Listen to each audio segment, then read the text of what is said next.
Alright, so we're on live back for more of the Great Grand Order for Lostbelt 5 Olympus. Continuing, I believe we're on section 16, so going arrow 1 to 2 is no battle, just dialogue. Anyway, let's not waste any time. Souls to be equals due course.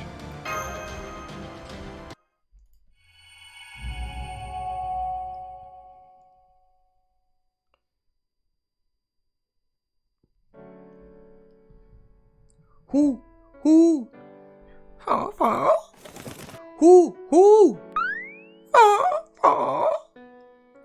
It's nice to see you getting along so well with Minerva, foe.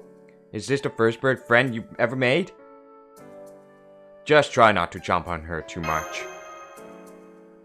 Who? Foe? So that mechanical owl is a terminal for Athena, huh? And here I thought it was some kind of weapon or something. I mean, it was that owl who made the sound that let us escape from the gods that one time, right? Yes, you could say it's also a weapon. Oh? It's part of your authority Athena left behind. At this point, it is simply a terminal with no knowledge of its godly nature. But it was still able to interfere with the god-made ley line by synchronizing with Prometheus' Hephaestus. Now that you mention it, there's something about that owl that reminds me of Pyrrhus' Apollo terminal, the one that helped us in Atlantis. Maybe there's something all the coexistent faction gods' terminals have in common? Could be. I knew it! Now then, Chaldeans, God Destroyer Alliance members, I must apologize for keeping my identity secret all this time. Even though we have put our fates in each other's hands, I regret that I did not even show you my face until now. And if that weren't bad enough, I even put your lives in danger the last time we met. Please, pay it no mind. Now that we know you were actually something of a spy, we cannot blame you for trying to maintain your cover. If anything, I must applaud you for managing to do so in the face of the omnipotent god. We wouldn't be alive now if it weren't for that owl. So if anything, I'm grateful to you. Me too. Back when we first came face to face with the gods, I don't think we would have survived if that owl hadn't intervened. Oh yeah, they would have chewed us up like soggy udon, so you definitely saved us. It's alright, Lady Europa. Please, hold your head high. Yeah, the Alliance would have fallen apart some time ago if you hadn't helped us. Don't worry, we know you're not like Zeus, and we don't hold a grudge against you. Thank you, everyone. It would not be my place to say anything since I didn't experience the tragedy of the Olympian match yet for myself. But even despite that, I could not bear to simply remain on the sidelines any longer. Who? Thank you, Minerva. Minerva? I say Minerva, yeah. I am Europa, a heroic spirit of probably human history. Though the Lord Zeus of this lost realm may care for me, he is not the Lord Zeus I knew from proper human history. He rejected his duty to entrust the fate of this world to humanity, and decided to rule everything himself. I find this to be a clear sign that he thinks humans weak and incapable of fending for ourselves. As you surely know, Lady Europa, all of Europe is said to be named after you. In proper human history, Zeus fell in love with you and chose you to serve as queen. You eventually went on to give birth to the founding kings of many other dynasties. I suspect that as a progenitor to all of Europe, you feel a duty to watch over humanity and that you still feel strongly connected to them. No doubt that is why you had no choice but to defy nature itself. Humanity. Proper human history. Truth be told, I am not entirely sure myself. The fact is, I love our people. Not only those from proper human history, but from this Lostbelt as well. Even if there's no Europe to be found in this Lostbelt, I still love Adele and Macarios and every other Olympian as though they were my own children. Lady Europa. And that is why I cannot accept Zeus's decision. I cannot let him continue to keep my children close at hand without ever giving them a chance to grow. I can understand the urge to keep children young and innocent, for that is a dream many parents have at times. But to actually do so, to actually keep them stilted and suspended for a span of 10,000 years, is something I cannot and will not tolerate. Not even if that is what Zeus himself has decided is best. Lady Demeter once expressed this belief as well. In response, Zeus recalibrated her divine core, causing her to go mad. Do you mean to say Zeus has made modifications to other gods then? Yes, he has.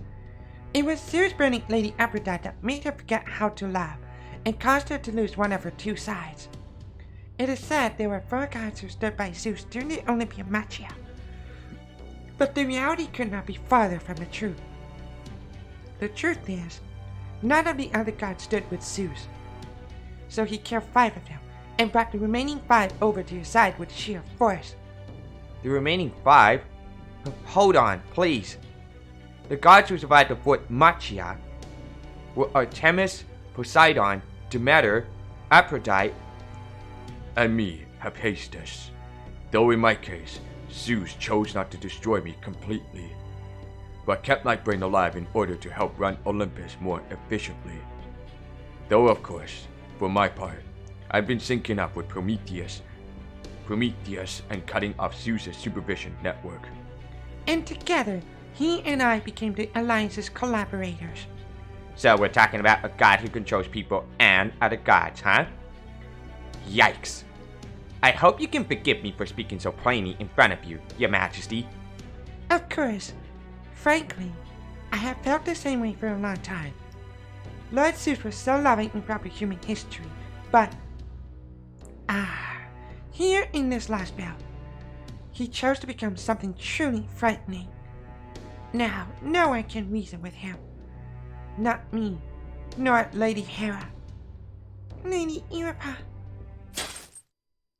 It is still too soon to weep tears of sorrow, great mother of Europa.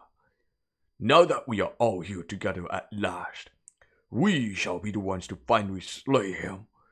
So please, dry your tears, O loving Europa, for our God-Destroyer Alliance is now joined by Chaldea. And your tears will be much sweeter when they are tears of victory. Please don't cry, Europa. Caligula's right. It's still too soon to cry. Thank you, Caligula. Thank you so fast. Yes, you're right. You're so right. There will be plenty of time for tears later. I am here now to lend you my aid. Prometheus Hephaestus, I now offer you all the magical energy I have saved up over these many years. Use it to complete the Grand Summon article. And one more thing. Shield Medium Chaldea, masculine. Yes? I have a present for you. Oh, but it's not for me. Now, this is a parting gift from the goddess Athena.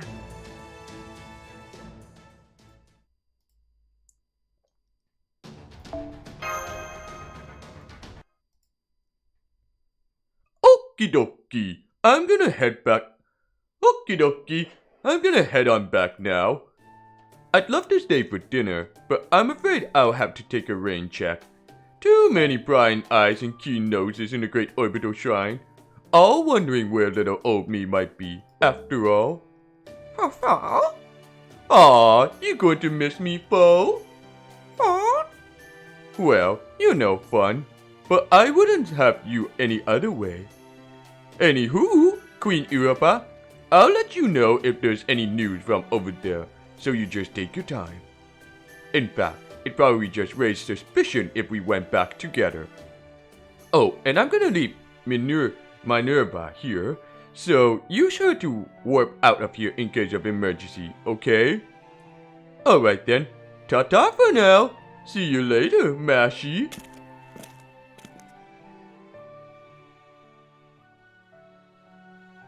I think it's Minerva, I think I would say. It's a shame that Peppy will be here to join us. But if you like, I'd be happy to cook dinner for all of you tonight. I'm sure you must be starving. You'll cook for us? Huh? That's so motherly. I see. Well, we definitely can't do anything on an empty stomach, so I'm all in favor of having a bite to eat. That said, Lady Europa, having you personally cook for us feels like it'd be kind of wrong somehow. Oh, wait, were you just joking? Is this some kind of Greek humor? Huh? Oh, no. I promise you it was no jest. I truly meant it. I may not know any cooking spells, but I am fused with Lady Hera now. And while Lady Hera may not quite have been as skilled a cook as Lady Hestia, the goddess of the herd, she was still the goddess of the home. So if nothing else, I can certainly make sure that every dish will be brimming with divine protection. I see. Then we'll help you cook. It'll be our pleasure. Right. Are you sure it's okay for you? Are you sure it's okay for us to turn you to Queen Europa? Of course. I'm sure there will be enough food to go around. Isn't that right, Prometheus Hephaestus? Oh, sure. I've had an apprentice staying here for over a year now, so there should be more than enough for everyone. Do you mean Mr. Muramasa? That's right. Even though he's a hero. That's right. Even though he's a heroic spirit, he's still in the habit of eating meals regularly. When he's not smithing, he's usually making some dish or other from a place called the Far East. He's been using my workshop's small garden to grow soybeans and rice, and as of late, he's also been making miso and sake. Oh my, that sounds perfect for Japanese cuisine. I've never had Japanese food before. Would you please tell me how to make it, Muramasa? Well, sure. I can walk you through it while I'm making my own meal. But didn't you say you were going to do the cooking tonight? Might as well join you. I can show you how to cook rice and miso soup anytime. Great, I'm gonna hold you to that. Sure thing. You're a different sort when you're not around Zeus. It's really throwing me off. Oh. What is it? You that hungry? Oh. Is something wrong, Adele? Oh no, I was just in a lost in thought. I still can't quite believe that Queen Europa herself was our collaborator. Or that she's going to cook for us. Up until today, I never would have even imagined such a thing. You know, it's strange. I know this might sound odd, but ever since you all came here, I've been remembering what it was like to enjoy myself. Only remembering? Yes, this is just like it was 10,000 years ago.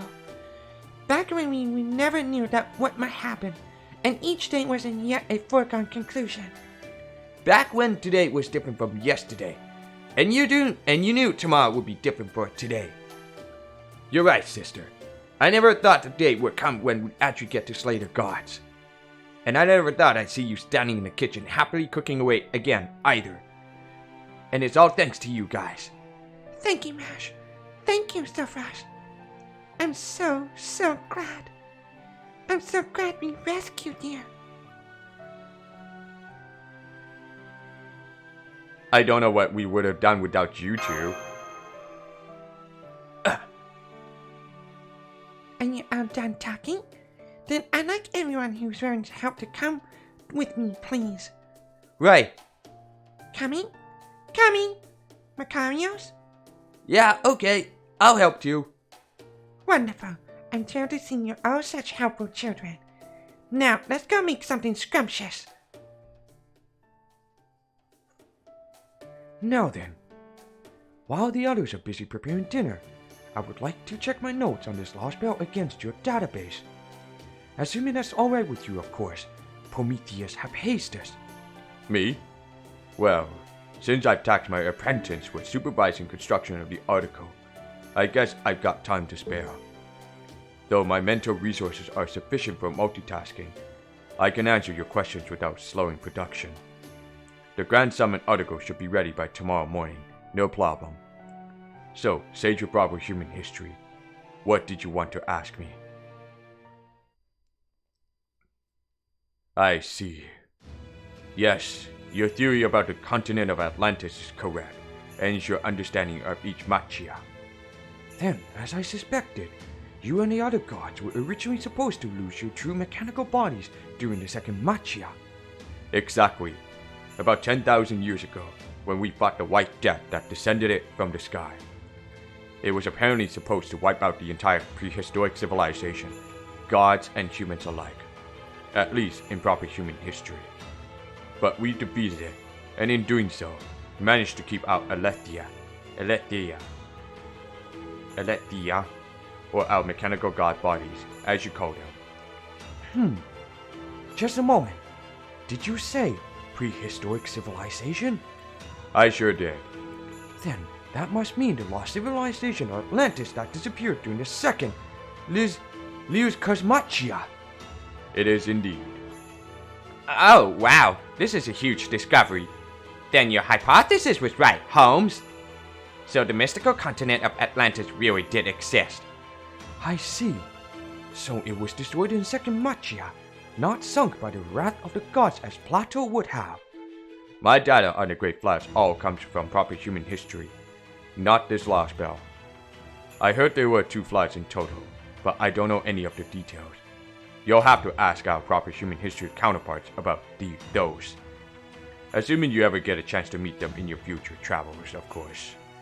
Understood. While the chances of summoning a demi-urge level divine spirit are slim, I will hope for the best. You know, all this talk about the second Machia really takes me back. That was one of the fiercest battles I've ever fought. The White Death that came from space was ruthless in its quest to destroy everything. The invader was called Sephar, or perhaps Sephir. From space? Was it anything like a foreign god, perhaps? Not at all. The foreign god's trees of emptiness are still comprised of a structure we can understand. But the White Death structure was far beyond the comprehension of any intelligence on this planet. But it has nothing to do with Chaldea's endeavors, so there's no reason for you to trouble yourself about it. It came here for the sole purpose of destroying us and this world's prehistoric civilization. There was no life form on Earth that could stand up to it. We gods only managed to survive. Because Zeus succeeded at becoming an omnipotent composite god right at the last moment. Composite god? Huh? Yes, a combination of other gods. Did you not already know that? We mechanical gods all possess the ability to combine with one another. Or we did anyway. In fact, we originally all used to being a single being named Chaos. Incidentally, our survival and combat capabilities tend to improve the closer we get to our primordial Chaos roots. As evidence, the previous generation of Titan-class warships were even sturdier than we were. But Zeus is in a class of his own. He is the omnipotent supreme being, the demiurge who wields the thunderbolts. He defeated Titans, stole the holy vessel Cronus Crown, the mark of the flagship that ties our entire pantheon together, and even managed to obliterate the White Death. Yes, the only reason we 12 Olympians were able to defeat the White Death is because Zeus served as the core of our fusion. So, what you are saying is... Huh? Zeus is really damn strong. Indeed. If nothing else, I can tell you that in this Lostbelt, he has wielded power capable of obliterating an enemy from beyond this very planet. Even if you should happen to lose all the other composite gods, he is still the greatest, most powerful god of all.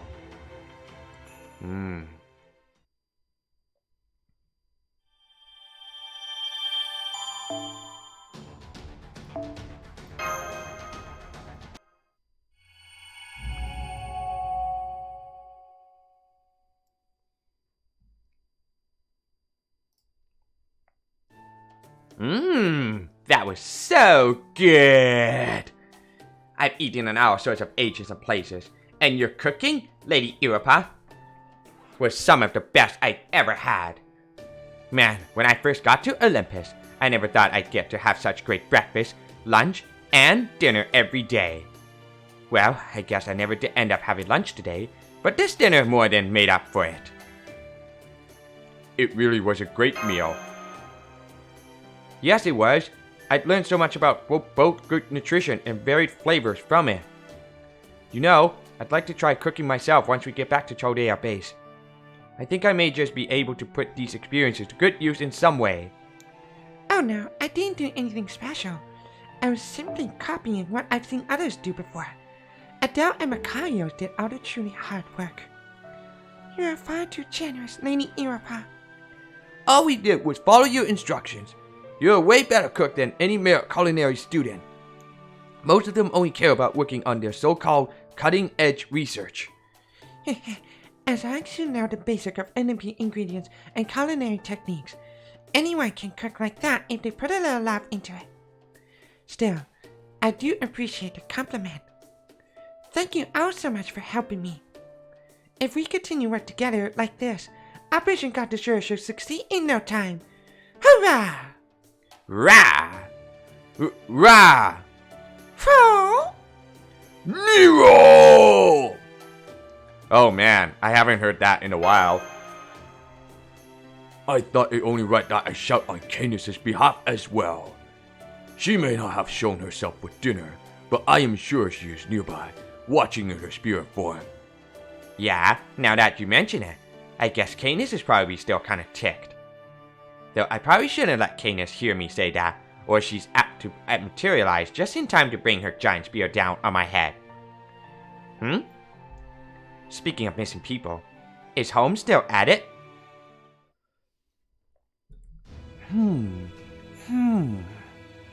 Then how much magical energy would a grand summon consume?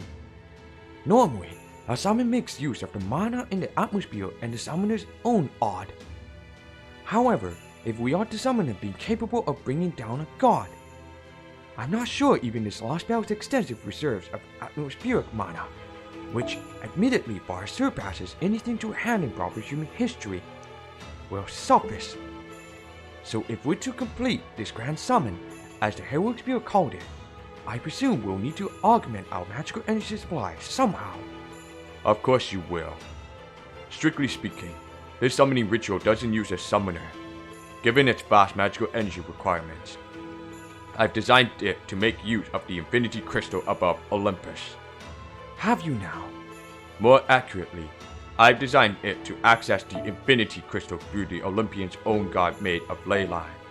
Own god made ley line, thereby providing us with an inexhaustible supply of magical energy. We will use the enemy's own power against them. The god made ley line. That's the ley line that's kept completely under the god's close supervision. Our spells won't able to do so much as touch it, but that won't be the case for you. Then, does that mean that the god made ley line was? Of course, I'm the one who made it, even though I only did so reluctantly and under Zeus's orders. I suspected as much. So yes, I know all there is to know about the god-made ley line, right down to its unusual vulnerability. Vulnerability, you say? The ley line may be an invisible magical energy network that serves as a transcendent source of magical energy. But since it was never completed, it's also full of holes. Its greatest vulnerability is the fact that it exists in spaces all throughout Olympus. By placing special spells and formations at these spaces, we're able to draw a truly massive summoning circle that covers all of Olympus, even as the gods remain none the wiser. That is the summoning circle that lays at the heart of the operation, and they are the very spells that you and the heroic spirits of the Alliance have already put in place. Sounds like they're having a pretty, involved conversation. I'm gonna get some night air. A little walk to help my digestion ought to be just the thing. If you're going outside, I'll come with you. I will too, Senpai. At this depth, the underground passages are bound to be dangerous. There's no telling how many autonomous weapons may be stationed nearby. Don't worry, I'll be fine. Old Man Prometheus / Hephaestus cut off their connection to surveillance network, right? Then, like I said, this ought to be just a thing to help my digestion. But I'll be fine, I promise. If I really think I'm in trouble, I'll hightail it out of there immediately. I might have reached the void, but I'm still an unscrupulous sword fighter at heart. I'm not gonna challenge an opponent I know I can't beat. Anyway, it's walk time. Be back soon!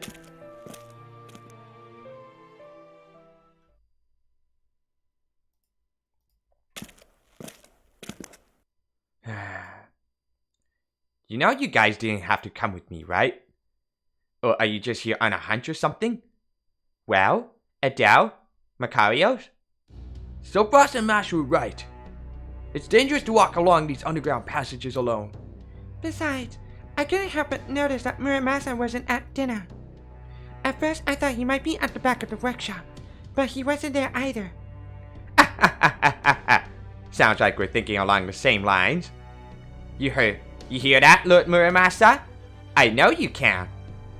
I'm sure you've got things to talk about you don't want the Chaldeans overhearing, so I came to pay you a visit myself.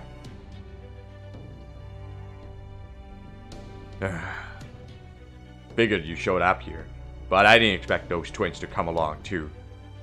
Just to be clear, I don't got anything to talk about. Oh? That's too bad. Because I sure do. And it's got something to do with how insanely dangerous you are. I know you said you were staying neutral earlier, but the moment you hand the article over to Selfrash, you're planning to cut him in two on the spot, aren't you? Well, yeah. When you finish one job, you move on to the next, right? That fake priest Rasputin gave me 2 jobs to do as part of my foreign god disciple duties. The first was to protect Prometheus Hephaestus in Olympus. Apparently, as a god of knowledge and the forge, his skills are essential to keeping Olympus running smoothly. And since old Zeus signed off on that job, I got no reason to refuse it. The second job was to destroy Hephaestus at Atlantis. Those would seem to be at, cross purposes. That one was all Zeus. Said he forbade Chaldea and Hephaestus from coming into contact. And taking Hephaestus was the quickest and easiest way to ensure they didn't. But killing a god's still a big deal even Atlantis, and not even Lord Odysseus there could go through with it. So that's where we came in. Rasputin demolished the proper human history heroic spirits while I cut the Forge God's main unit clean in 2. That's terrible. So here, you kept Hephaestus safe. And elsewhere, you killed him, huh? What the hell's the sense of that? I told ya I cut him too. Didn't say nothing about killing. Though I did say that Hephaestus had been destroyed in my report. Huh? So what exactly does that mean? Alright, here's the deal. Prometheus Hephaestus is incredibly skilled. But he's also the stubbornest old mule I've ever met. Said he wanted to make a summoner thingamabob and was gonna blow himself up unless I helped him. I couldn't let him since it was my job to protect him and all, so I agreed to the apprenticeship until the Gizmo was done. Gizmo was done. Yeah, it's Gizmo was done. After that, he said his own manipulators were too old and decrepit for delicate work or some such, and wasted no time putting me to work.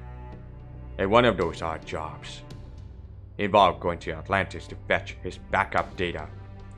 Said he needed an additional brain to finish making the article. Bunch of bull, eh? Are you kidding me? That's ridiculous! First you follow the order by cutting him in half, then you go get his backup to effectively bring him back to life. That sounds like something out of comedy routine. You're a real scamp, Grandpa. Anyway, I take it that means you like Hephaestus so much you were willing to really stick your neck out for him? We might not agree on most things. But that Greek god of the forge just works so good, it damn near brings a tear to my eye. Is that so? Anyway, there was one other thing Zeus ordered me to do that didn't have anything to do with Hephaestus. Get rid of you lot. So once I finish this job, that's the next one I gotta take care of. Ain't no sense in doing things out of order. Gotta do my jobs one at a time to make sure they're done. They're done right. Ain't like I'm ignoring the foreign god's orders or betraying Zeus. So, does that mean you're ignoring Zeus's commands until the article is finished? Course, ain't like Zeus is paying me for this job. I'm just playing along with him cause they say he's the big Buddha in charge here. Oh my! Yikes. Never thought I'd ever feel sorry for Zeus. But I guess there's a first time for everything. That being said, it does feel like it's time for me to move on. I might be able to handle Chaldea on my own, but deep down, I'm just a swordsmith. No way I could take on Chaldea, Musashi, Caligula, and Canis all at the same time. So I'll try my luck elsewhere. Besides, now that you lot showed up, the great Prometheus have Hades' workshops all but done for. I take the summon what's it was somewhere deep soon as you get your hands on it, before others come with calling. Huh? So you're going to leave us alone? I mean, that's great and all, but what about finishing the summon thing? You don't gotta worry about that. It might not be done tonight, but I've set it up so it'll get done by morning. Well, see you around. Don't forget to give my regards to the Chaldea kid. Yeah, will do. Take care. Wait, you mean you're leaving right this second? Aye, Rasputin supervising the cryptors, and Limbos, is to keep an eye on the Lostbelt Kings. But my job doesn't really begin until this foreign god guy actually shows up. Apparently, I'm supposed to be their butler or something. Anyway, if I'm going to do that job right, I can't go letting myself get defeated now. In the meantime, might as well work on getting the big god some clothes. Cause if what they say is true, they're gonna arrive here buck naked. Don't worry, she's just here as an arbiter. She can't do anything to you, and she wouldn't even if she could. Oh, and one last thing. You two are the last Alliance survivors, right? Yes, that's right. This might not be my place, but okay. This might not be my place, but don't go throwing your lives away like them Satsuma Hayato folk did. Ain't no point in winning a war if it ends up costing you your soul. Course, that's just one man's opinion. I might be old, but I know I'm a hell of a lot younger than you two, so I won't insist you listen to me. I'm not really sure what you're talking about, but I do appreciate your concern for us. So thanks for that, foreign smithy. And thanks for showing our great god of the forge. The last decent god in this whole kingdom. The kind of respect that even we couldn't give it. The kind of respect that even we couldn't give him. Hey now, it's nothing like that. Like I said, he just turned out to be even more of a stubborn old man than me. I'd like to thank you too, Muramasa. And I promise I'll remember your warning right to our final moments. That's so. Guess you already made your choice then. I won't forget you two kids. Make sure you both live good lives. You hear?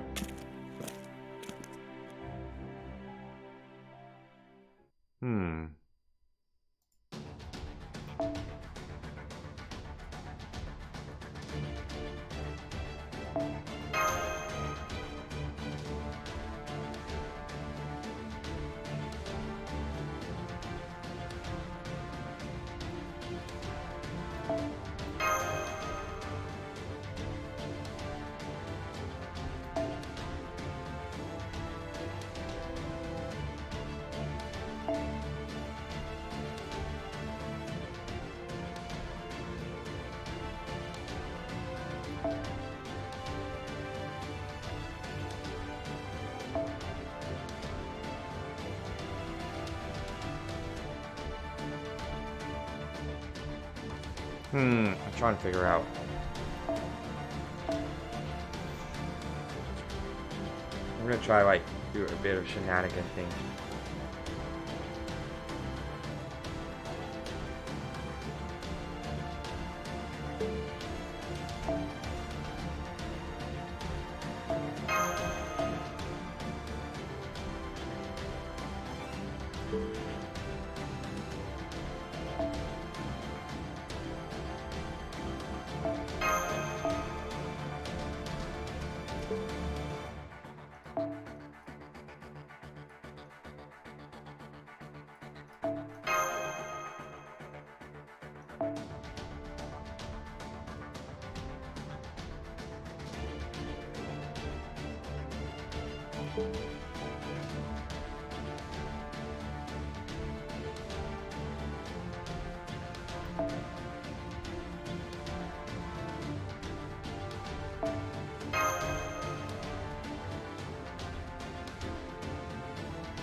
17th process finished.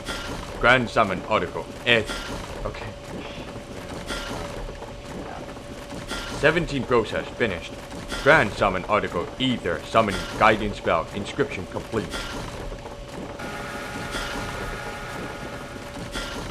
18th process finished. Grand summon article either spirit urgent solidification spell inscription complete. 19th and 20th process finished.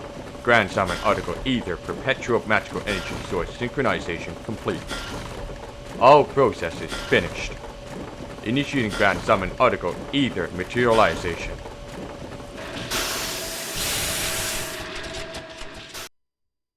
Grand summon article either materialization output complete. Alright everyone, I'm sorry it took so long to complete, and I don't know where my apprentice got off to, but the project itself came out beautifully. This is a Grand Summon article, the device that's going to materialize it being capable of destroying gods. And now, it's yours, humans. Go on, take it. I promise I'll take good care of it. I'm the one who named it Ether. It may not be what the Alliance Hero Spirit intended for it to be named, but There's no need to worry about us, your majesty. Fine by me. Sounds plenty tough and shit. Yes, it is. It is a wonderful name. When you finally go up against the god of the heavens, either summon us being capable of destroying him. Part of me does wonder why you didn't go with a more common name. But, as our collaborator, we're happy to go along with whatever you decide. Alright, Adele, Macarios, and Boss Jodia. We're counting on you to take it from here and finish the job. We will, I promise. Awesome! So I just need to turn it on in the Great Orbital Shine. Orbital Shine, then. that's right. In order to accomplish the final god slaying, you'll need to activate it when we're facing Zeus. Since we don't know how long the materialization will last, that's our only viable option. Queen Europa, Prometheus Hephaestus, thank you for both so much for helping us. That goes for you too, Chaldeans and Caligula. And don't think I'm forgetting you two either, Musashi and Canis. Thanks to all of you, the God Destroyer Alliance is finally ready to begin the last stage of our operation. So it's time to fight Zeus, right? Be warned, the enemy is truly formidable. No matter how many times I run the numbers. I don't know how well the summoned being will fare against him. And as for the Grand Summon's final catalyst, that will not be a problem. Consider that matter solved. You mean you already have a catalyst ready to go? Worry not, Shield Maiden. I would not let us come this far while we still lack a catalyst. Rest assured, I will take care of it. And when the time comes to face the so-called omnipotent king of the gods, I will show you something miraculous. Even with my capacity for calculation, I can't say what will happen once Ether has been activated, or how well the summoned being will fare against an omnipotent god. At this point, we are well into the realm of the unknown. Nonetheless, I can say this, your chances for victory are non-zero. So as long as you keep that in mind. Oh, I'm sorry, I should have asked sooner. Does the concept of zero exist in proper human history? Yes, most assuredly. We've known about it since at least the 3rd century. I dare say we also have a fairly deep understanding of the concept. In fact, Miss Miyamoto over there is something of an expert on it.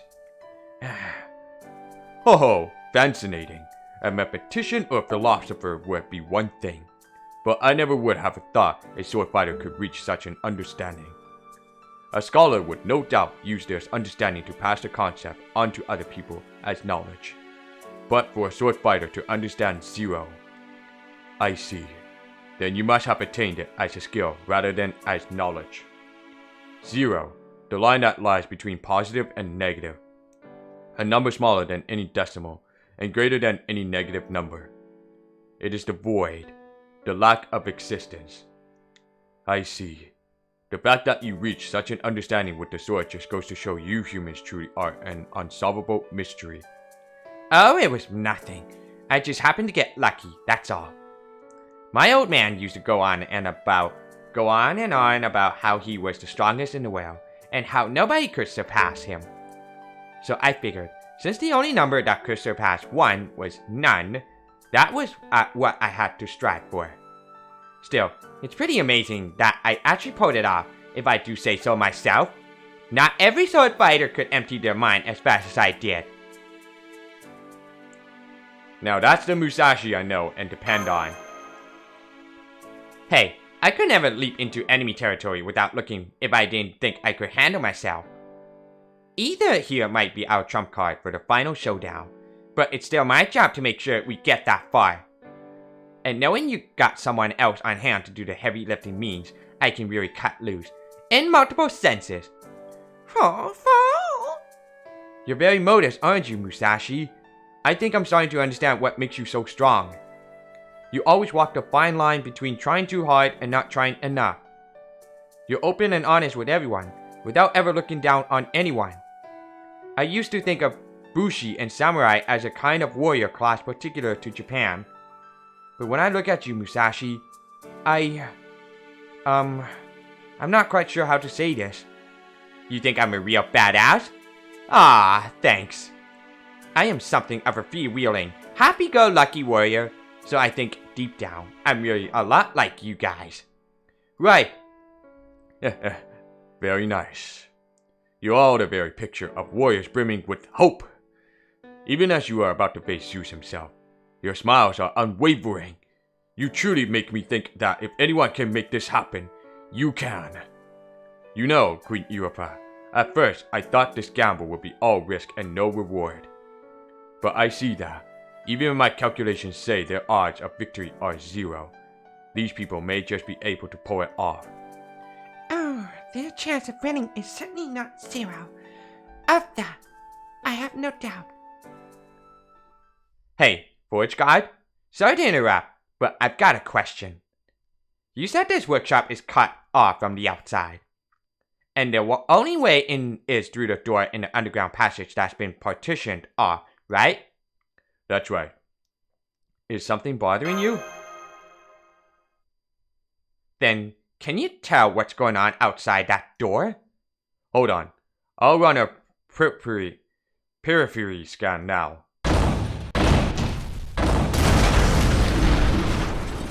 The outside partition was just blown to pieces. Master! Damn, I was too slow.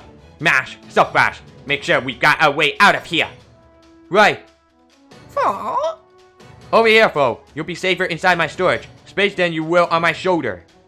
This magical energy fuse as though it was burning.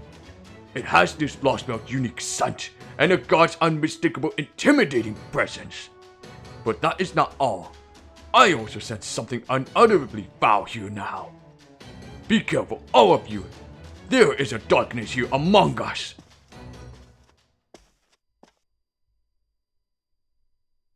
My, how lovely to see you all here.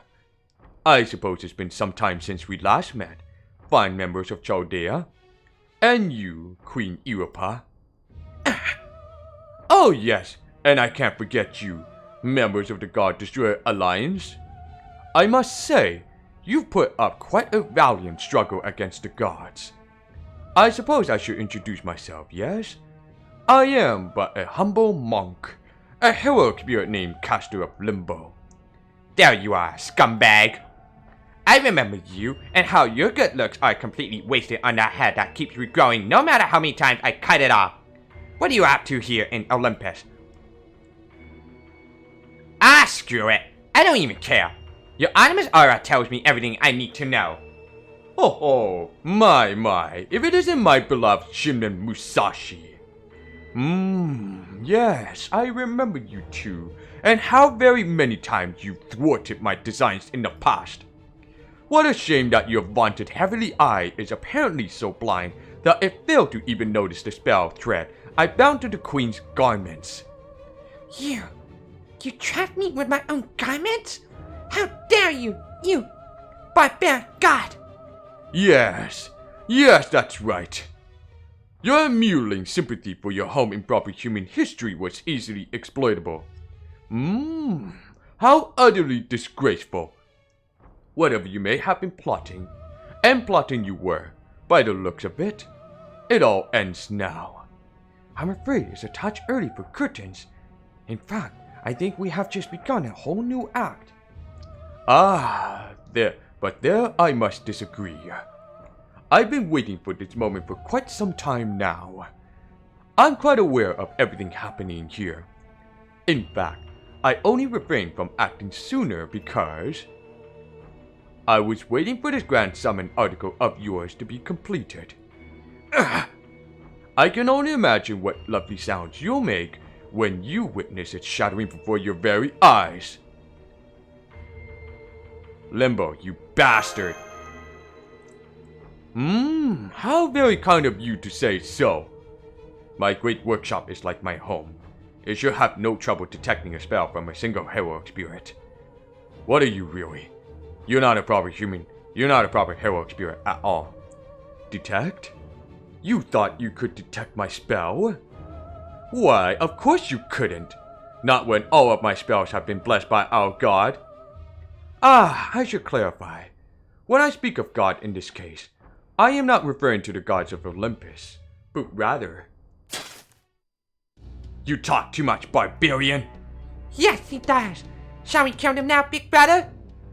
Yes, I do hope you'll forgive me. Very well then, I will leave the massacre to you two.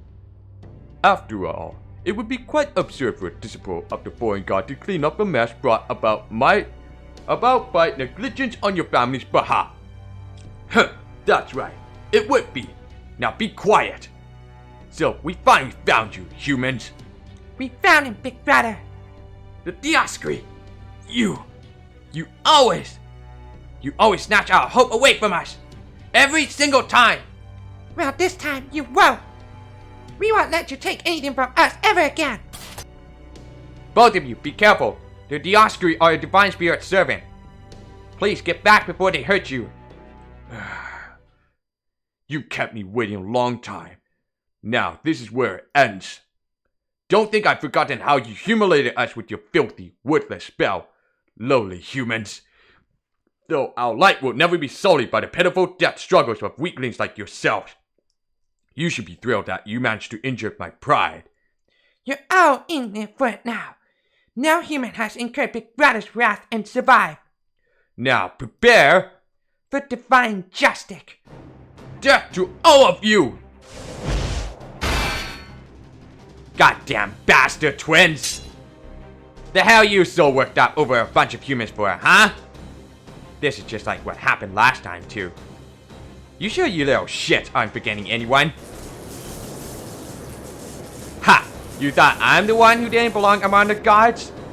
You got balls saying that to my face after Kushtarya ground your asses into the dirt like it was nothing.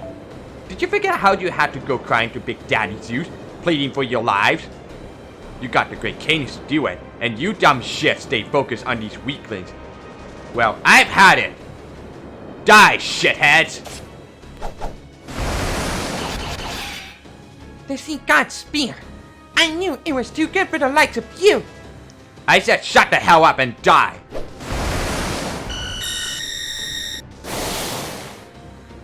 Are you alright, Big Brother? I'm fine. Mere magical energy light from an ordinary heroic spirit can never hope to match ours. The Dioscuri, gods of light. They may indeed move at the near light speed, but it seems they are incapable of nullifying all forms of light directed at them. Does that mean they have openings we can take advantage of? As they say nowadays, the jury is still out. Stay out of my way, trenchcoat. Your magical energy light show isn't going to do shit anyway. Hey now, don't go throwing out the Baritsu beam with Detective. Anyway, as far as you're concerned, gods of light, you're just one more milestone on the road to slaying all the gods. I'm not exactly like last time, and to top it off, I'm feeling better than ever thanks to the Queen's amazing food. Activating Orthodox emergency combat mode, adjusting operational output to 70%. I'm ready, Master. Don't forget to keep Europa safe. Understood. Let's freaking go! Or should I say, let's fucking go!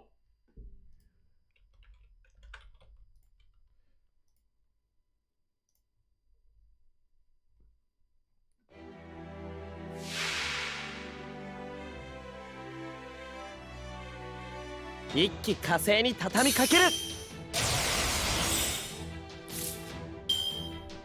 ゃあこういうのどうだ。つまんない連中だな。他にやるこっちゃこういうのどうだ。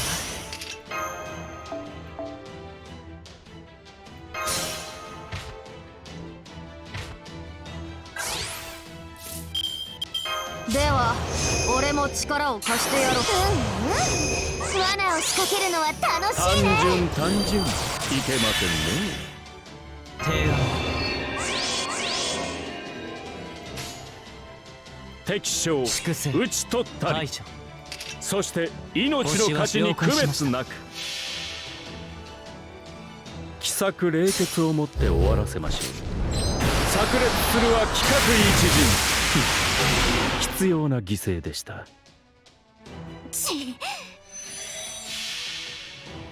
滅亡と創生はこれ表裏一体。マハープララよ。人よ生きるとし崩壊せん。軽いな。我らは光る。嵐。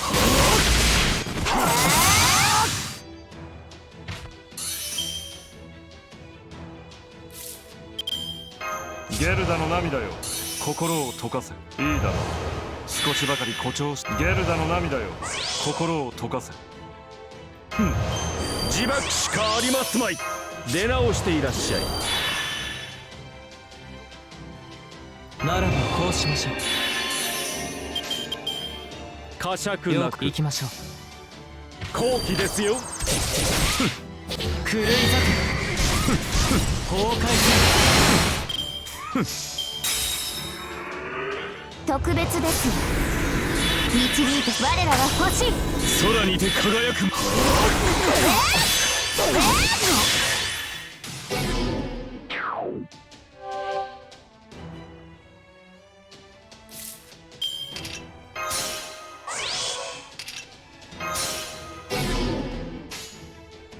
粛清。おは了解しました。粛清。なるほど。終わるがいい。軽い星の灯火は消え、諸人は運命を裁かれる。マハープララよ。帰るべき場所。帰る。回り転ぐ。何を望む。虚無か平穏か。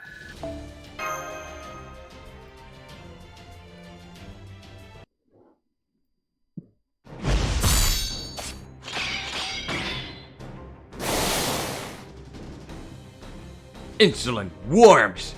Don't bother fighting back, humans! You'll never escape death at my brother's hands! The Dioscuri are still alive and well. Our current fighting forces just can't beat them. God, my eyes! It's like looking into the sun.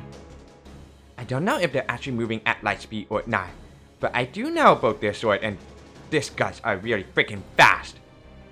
Master's doing a great job defending against them. Canis' spear plate is as sharp as it's ever been. And despite his injuries, Emperor Caligula's fists have been slowed down. Berserker's gotta berserk, I guess. Still, the way things are going, it's only a matter of time until one of us gives up the ghost. I might just have to sacrifice one of my swords after all. Woo! That trick again? Oh, yes. Of course it won't work. Not against mighty gods of Olympus. But just to be safe, allow me to use my sorcery to negate it.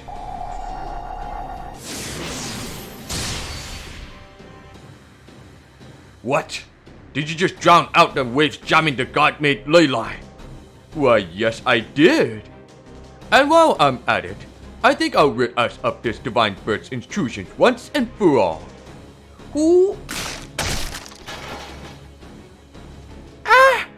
Minerva!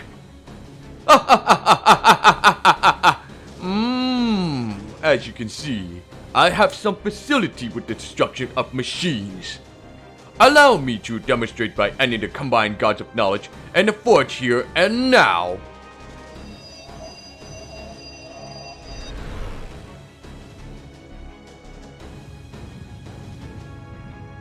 What? My brain is being eroded. What did you do to me? Why, exactly what you think I've done. Machines, no matter their time or place of origin, have always been vulnerable to bugs, and you are no exception. Bugs! I see.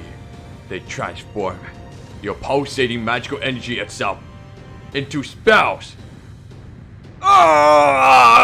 So even though my true self is formless data, they're still able to eat away at me. Call your bugs off him, Limbo. Activating Mystic Code.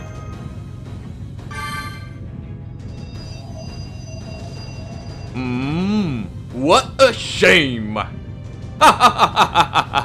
But then that's hardly a surprise.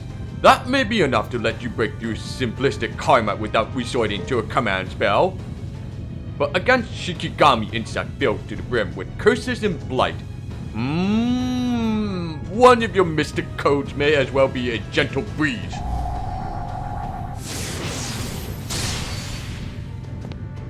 What do you think you're doing? God from a foreign land! Stop it before you kill him!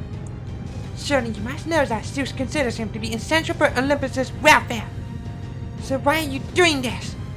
Europa, come back! You need to stay behind us, where it's Aha! To goad you into a vulnerable position. Oh, cruel and beautiful queen. Obviously. Now then, if you'll kindly excuse us. Europa! Oh, don't worry. I won't kill her here. My job is strictly to bring their treacherous queen back to face justice. I'll leave the rest of these villains to you, Dioscuri, guiding gods of light that you are. No. Shield Lady! Mass Killer! Remember your last gift! May Athena's protection be with you! Europa!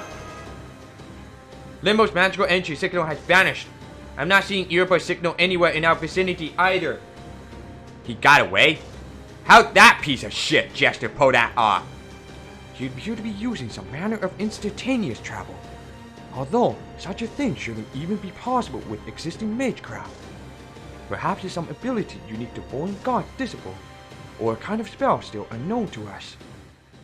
Or alternatively, it could be a form of an Eastern technique, Jinzo Kutsu. Worry not. You'll never need to know. For what use would such knowledge be to corpses? Right to our big brother. Come, let's kill them all here and now.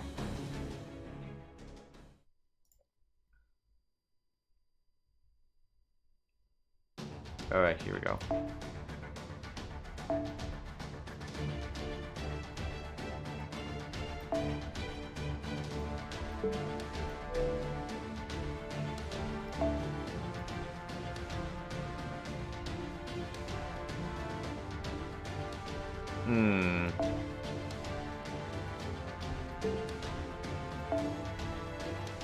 Wait, who is it again? I'm using Ishtar. Well, no.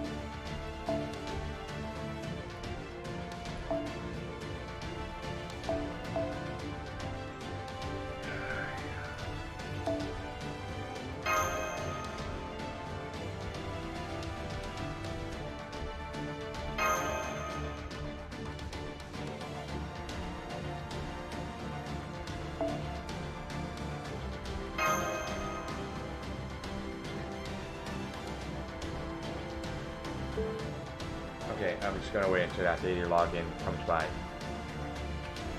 Because it's not 9 o'clock yet.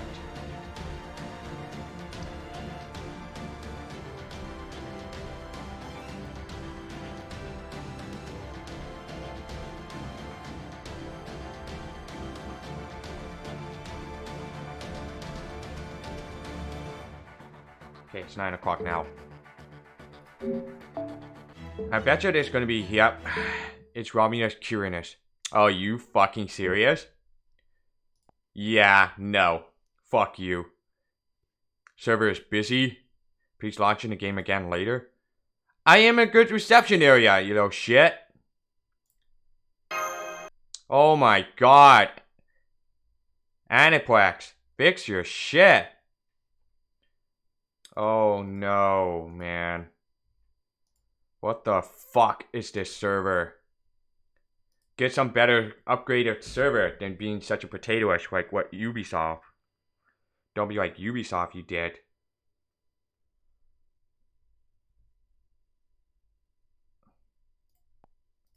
Don't do this to me. You gotta get like a better upgraded server, Aniplex. I swear to God.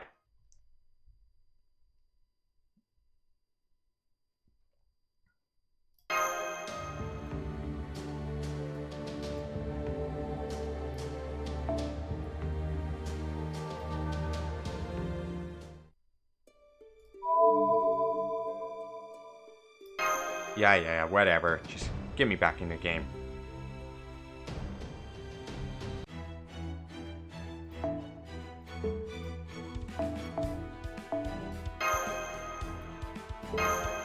Let me see if there is a Romulus Curinus in there. I'm pretty sure it's inside. Yep, right there. L arm reaches anything, tears everything, and clears all paths. Eventually, it will reach even beyond the stars in the sky. Here he is.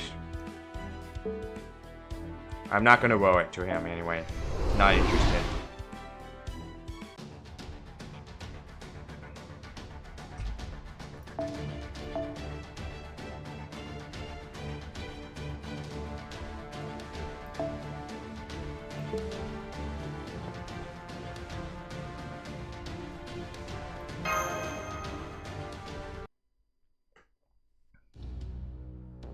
So, this is where you so-called God Destroyer pests have been hiding.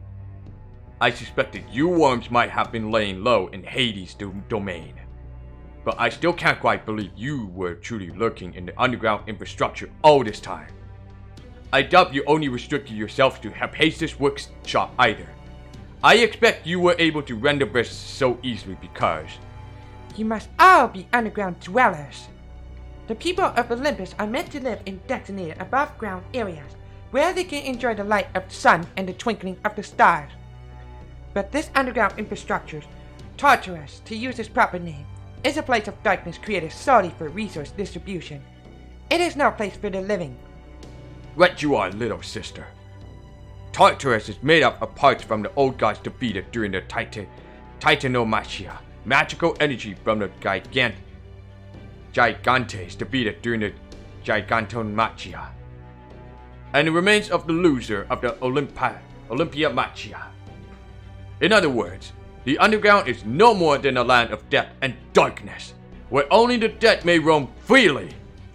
And you humans, imbeciles that you are, decided to hide away here even while you still live.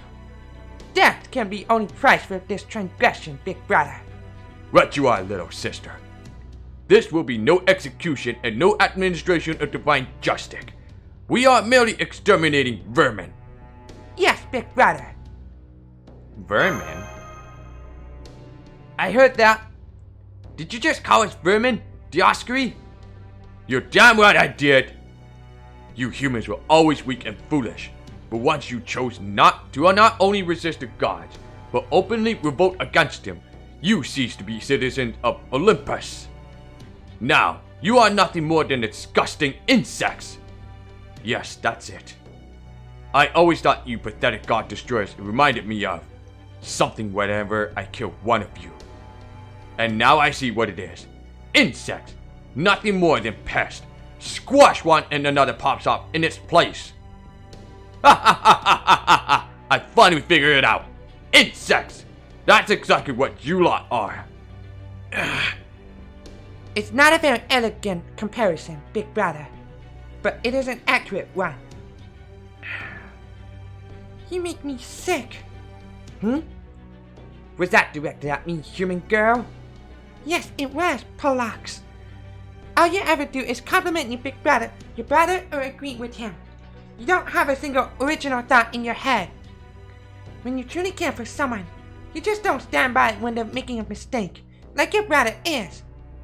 Gods may have dominion over humans, but they don't just go around killing them out of spite. No, that's just a sort of thing. The sort of thing humans do. Right, Senpai. Castor of the Gemini constellation is said to have been human.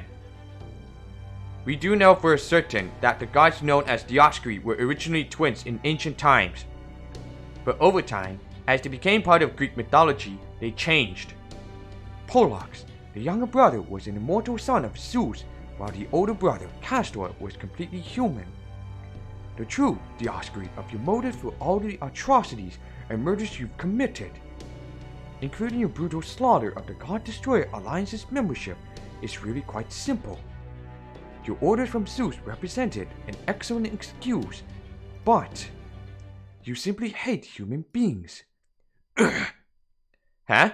That's what this is all about? Stop it! I can't believe it. Are you kidding me? Look me in the eye and answer me, Dioscuri. Did you really kill our comrades? Our father?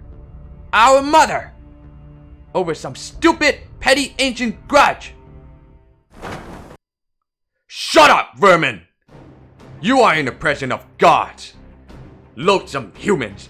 You frail, pathetic things can barely even survive without us gods there to guide you. Yet despite your weakness, you still somehow drag us down, changing us amidst the passage of eternity. It was you humans' damn faith. Your belief. That turned me into one of you in proper human history. And if that weren't bad enough, you also degraded my beloved sister, turning her into a mere demigod. Big Brother! It was humanity's fault. All of it! You're so weak that you cower, shivering in the darkness, yet you won't cease your revolting breeding. You continue to advance, to flourish. And then, in your unparalleled insolence, you name yourselves rulers of Earth. Are the gods supposed to ignore this transgression? Should we forgive this incredible sin? No! Absolutely not! That's the reason you killed our friends, our family. Contemptuous fool! That alone is more than enough reason to kill every last one of your misbegotten species. In fact, you should be down on your knees thanking me for my graciousness in only killing those of you who have turned your backs on Father. Go on, praise my benevolence and I will give you the mercy of a swift death. No! No! We will not be doing any of that! We are not going to die here today, and we'll never let you two kill us! You! How dare you defy my brother! Well, what do you know? Now it all makes sense. Guess old Kushtarya has one hell of a sadistic streak. So these little blonde shitheads hate humans with a passion, huh? Guess that explains a lot. To be honest, up until now, I never could figure out why you bastard killed me back at Atlantis. Turns out the answer was pretty simple. Truth is, you were jealous of me for becoming a divine spirit and getting my hands on Poseidon's holy weapon. Ain't that right, Mr. Destined to end up a weak-ass human castor? Just Shut up! Shut up! Shut up! Shut up! One more word insulting my brother, and you'll live just long enough to regret it, pitiful human. Ha! See? That right there's why you idiots keep getting taken advantage of. That's how I ended up free enough to turn down the winning team and side with these Chaldea dipshits. You think cause Chaldea trusts you implicitly, huh? Well, I guess you're not wrong. Cause he definitely trusts you to keep to your absurd hatred like the drilling morons you are. We've heard enough, big brother. Nothing more need to be said. All that's left to do is to kill every last one of them. Polacks! We are the Dioscuri, the twin gods. Though our light may normally serve as a guiding beacon. For you lot, it will be an inescapable blade of death punishing you for your sins. Keep Adele and Macario safe. Understood. I'm ready, Master. Prepare to engage in anti-divinity combat.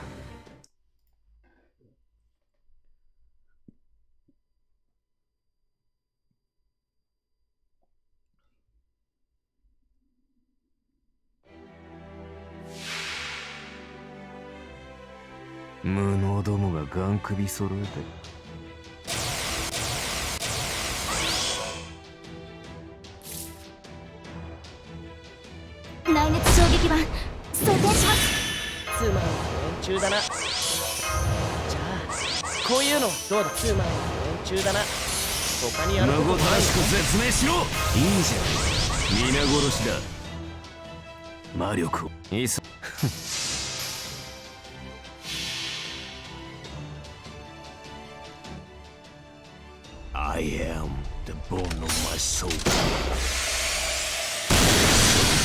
As I pray,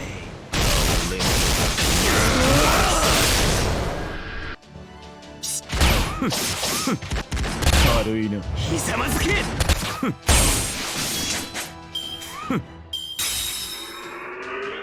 我らは光。嵐の。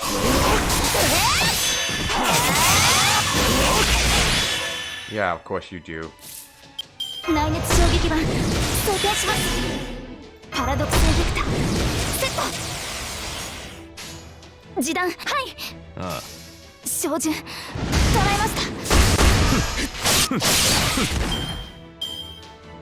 神格接続。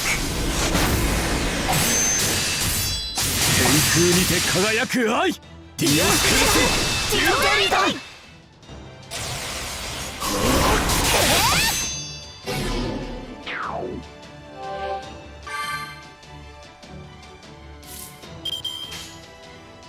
以前のようにはいきませんが、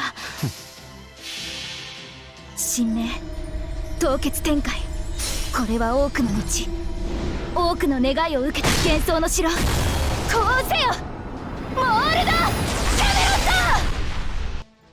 つまらん。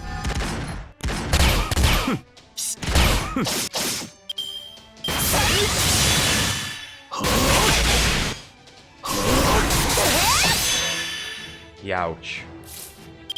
無ごたらしく絶命しろ。魔力をああ。I am the bone of my soul. As I pray, limit once. 罠だ。つまらん。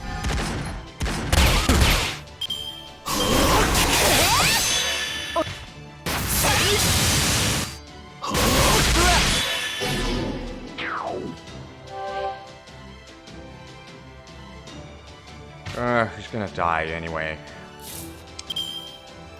罠を仕掛ける。では俺も力を貸してやろうか。お嬢様、こちらをお使いください。よし。あ、いい。ああ。つまらん。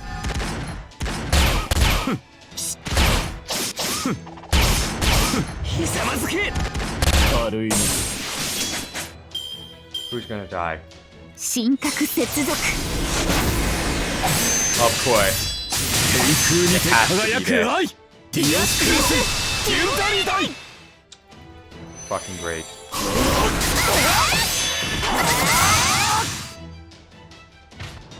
Tristan coming in. こういうのどうだ。お手を拝借。ああ、よ、罠だ。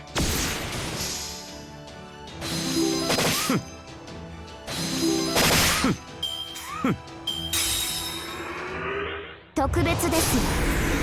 導いて我らは欲しい。空にて輝く。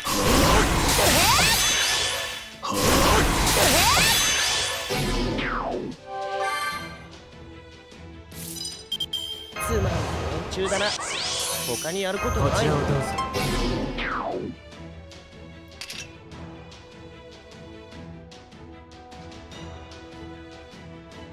I can't do anything. I was just gonna do. すべては Actually, すべては僕の思う。 I think there has like a nullify immobilization. Yeah. Okay. Well. すべては僕の思うままってね。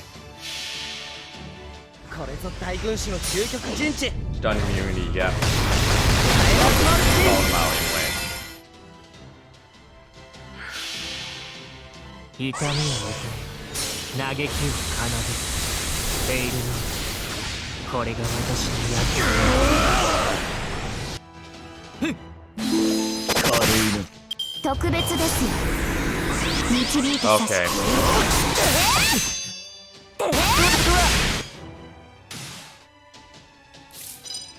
お手を拝借。じゃあこういうのどうだ。 I can't do anything. As long as they don't kill my fucking main DPS. よろしい。 If や it's って dead, みよ then う。了解です。 fuck. これでと神格接続。 Okay, good. 天空にて輝く愛。ディオスクラス。ユンダリダイ。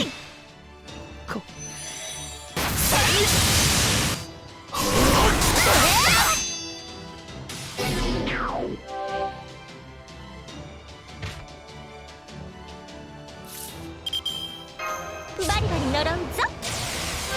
良妻ですもの。節約節約。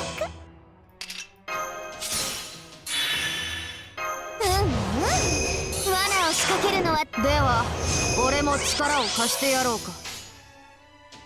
ではソロやふん。痛みを痛み嘆きを奏でるフェイルのこれが私の戦いは結果だけのこと。つまりは我々の積み重ねの勝利だよマスター。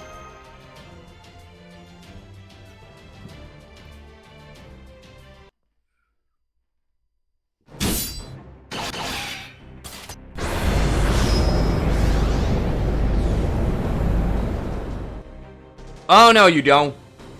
That rigidity, that immobility. Okay.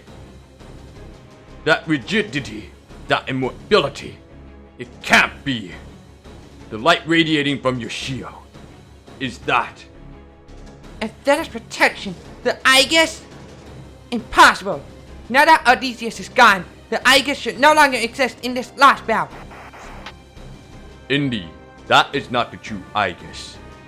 But by extracting and purifying Athena's Theos Cleonomia, Nike Sophia, the final authority of victory, I was able to change her into a form suitable for ingestion. And mixed it in with Queen Europat's cooking. And that's not all. Heroic, or rather, Divine Spirit Canis. I know this may be overstepping my bounds, but I took the liberty of tweaking your spirit urge in a bit, so as to better synchronize with Poseidon's authority. Forgive me, exalted tyrant. How the hell am I supposed to complain a guy who's already dead, you idiot? So I'll save that shit for later. Meanwhile, I'll just help myself to every last bit of that asshole god's vortex power. Ha! Get ready, little shit! Now that my spear is sharper than ever, Canis is unleashed. And I'm gonna pay you back for what you did to me in Atlantis, and for your pathetic, whiny grudge. 1,000 times over. Is that Poseidon's trident I'm sensing? She must have raised her spiritual rank. Be careful, big brother. Humans. Stupid, pathetic, insignificant humans. What use could the likes of you have for a divine artifact? Killing a god will forever be beyond your means. How about you, human scum? I am the god of light. I will tear you to pieces and scatter you to the winds. Let's do this thing. I'll follow your lead. Same. Looks like we got one more shot at victory. Fine by me. Let's make the most of it. Now we've got Athena's Aegis and a spear that's been imbued with the power of Poseidon's trident. Between an invincible shield and an unparalleled spear, we should be able to take them both out simultaneously. Get ready, Dioscuri. I'm taking both your heads as soon as I get the chance.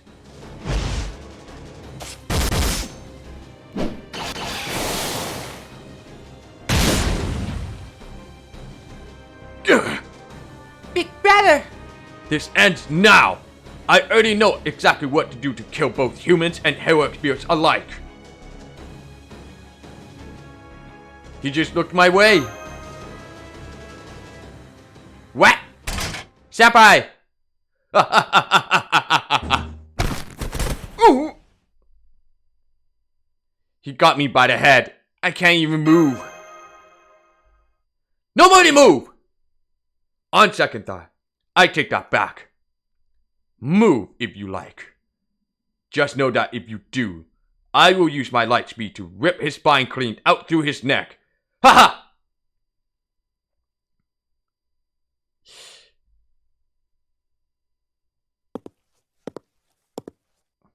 Well done, big brother. I'm so impressed that you keenly ascertained the enemy's key weakness even in the midst of this tumultuous battle. I was looking for a chance to take his head myself, but the little Aegis girl was irritating and consistent about protecting him. It was nothing, little sister. After all, this is far from my first time killing humans. It's always the same with them. First they stupidly commit to fighting, then they die while protect the weak. Once you zero in on a target, there is nothing they can do against our light speed. Big brother, you're bleeding from your mouth. Oh no! Please tell me you didn't use your authority to move faster than light? Have you forgotten that we're now only Divine Spear, not proper gods? Making true use of our authority could destroy our entire spirit core. A little blood is nothing to me. If you push yourself beyond your limits, you only make things worse for yourself. Getting pretty desperate, huh?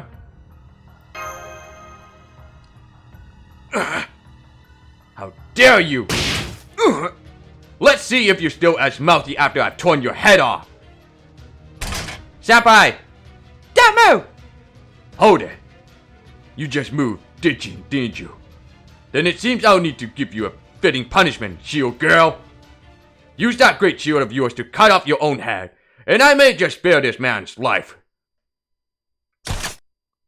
Don't do it! Dioscuri!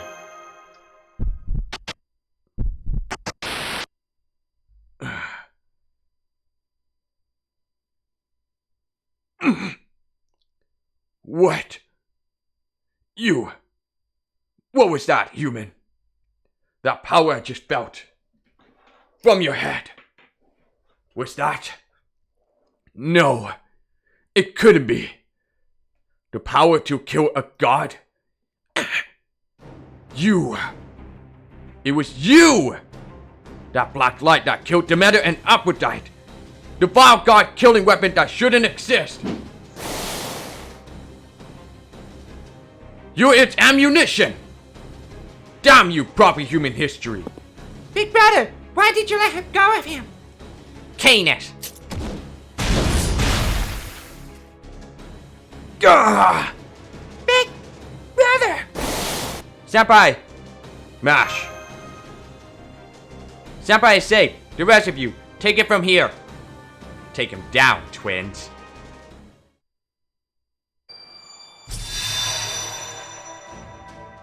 death to my enemies, Hades! Let the blade of bravery shine forth! Athena! Are those special mystic codes? No! They're using some form of magecraft! And since they were calling out the names of gods, they must be using Age of Gods magecraft that makes use of divine spirit power! Rah! Okay, rah! Alright. Excuse me. Damn you humans! What could you be hoping to achieve by allying yourselves with these revolting people from proper human history? Even if the helpless enable your foolish rebellion against the gods to succeed, there will be nothing waiting for you afterwards. Even if that's true, We're still not going to let this end here. We refuse to let this be our final resting place. okay. We refuse to let this be our final resting place. No matter how many times we are made to submit to the god power, at least we can keep shouting, "This isn't over yet!" We may just be humans, not gods, but we can at least do that. Even if the heavens we seek are impossibly far away, we'll still never stop saying it. This isn't over yet.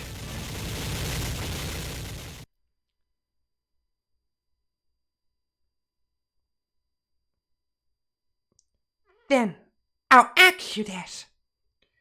Tell me, Alliance woman, why do you not stop your brother? Sure you both know where this path you're on leads. Death. Yes, death! From this point on, no matter what you do, you will die. Either we gods will tear you to pieces, or you'll be destroyed along with this Lostbelt. So then, why? Why did you two? Because both my brother and I believe that a real tomorrow would be far better than an endless today. What a joke. Now that Hades is gone, and there's no one left to ensure the souls of the dead find new lives, that is truly the end. Don't you see that? Yeah, we see it. But even so, We want to finally see a tomorrow that's different than yesterday. Big brother.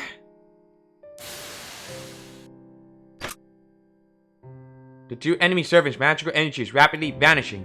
They're about to disappear. Quietly nod. The Dioscuri certainly had a tough spear urgent, but it seems our attacks finally reached the divine core. Behold what has transpired here. You both said it was impossible, but it was none other than humans of Olympus who shattered your divine core. So it would seem. Very well then, humans. Keep pushing your luck. Go ahead and forge your path to a future where only despair awaits. And know that it will never be anything more than a single step. Right into a dead end.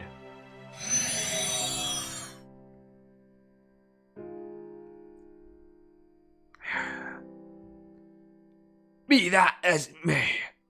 We still want to live. Okay. We still don't want to live in a world where everything is like the one that came before. Even if oblivion is the only thing awaiting for us, we still want to see a new tomorrow. Wow, good for you, both of you.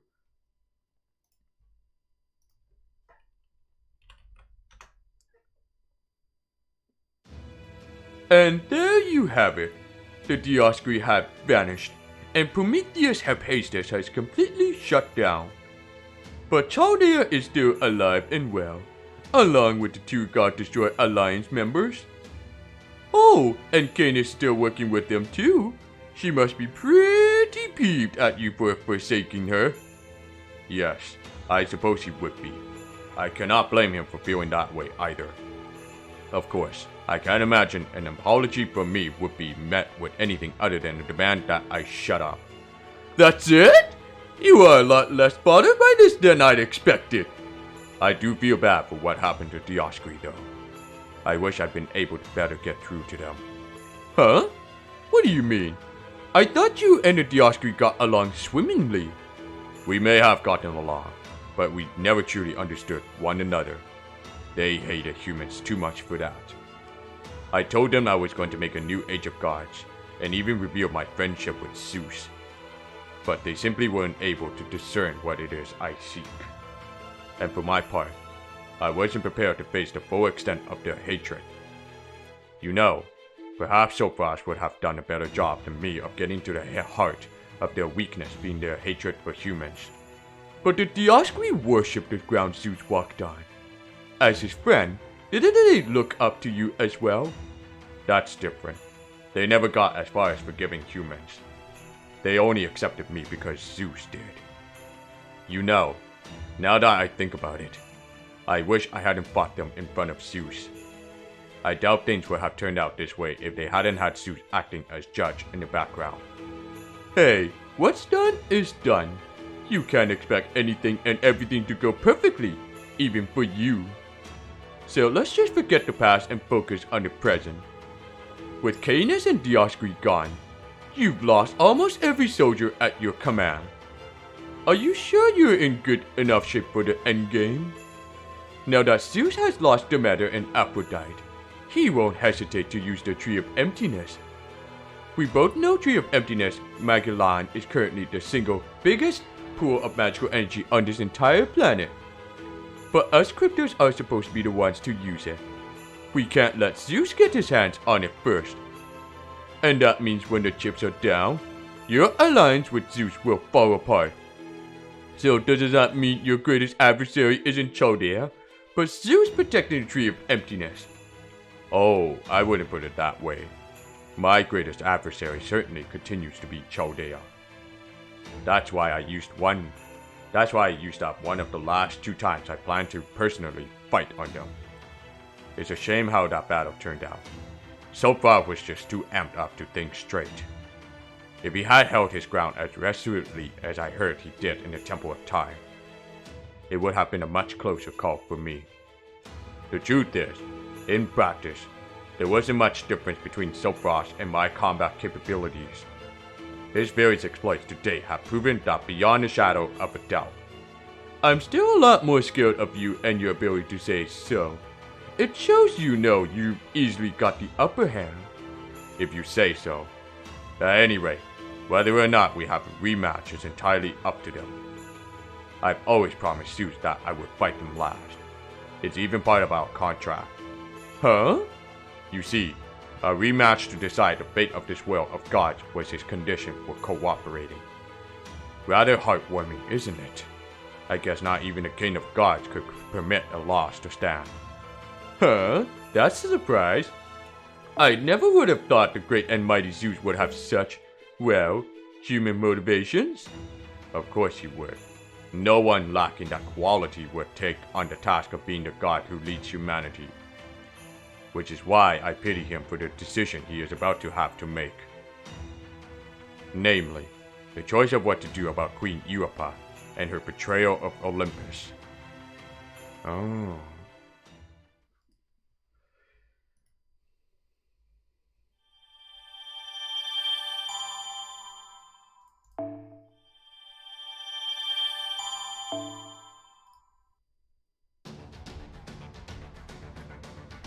I am the thunder that smites stars. Let's just finish this section and then calling off.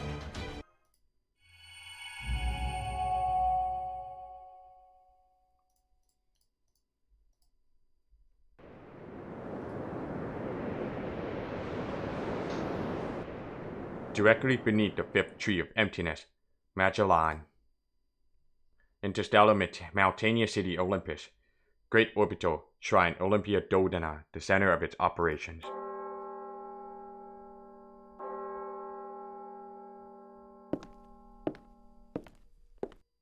This will be neither sacrifice nor prayer. All we seek is the King of the Gods' judgment. He has ruled heaven since the dawn of time, emerging triumphant in no less than Machia. By day, he rules over clear blue skies. By night, he conquers what lies beyond them. He is the wielder of the great thunderbolts capable of shattering stars, galaxy, even the very universe. None less than the authorities of Uranus and Cronus bow to his will. Oh yes, he is the great Demiurge, the one who wields the Cronus crown for all eternity. Oh, my almighty Zeus, please grace us with your presence. Tell us what should be done with this cowardly, treacherous queen.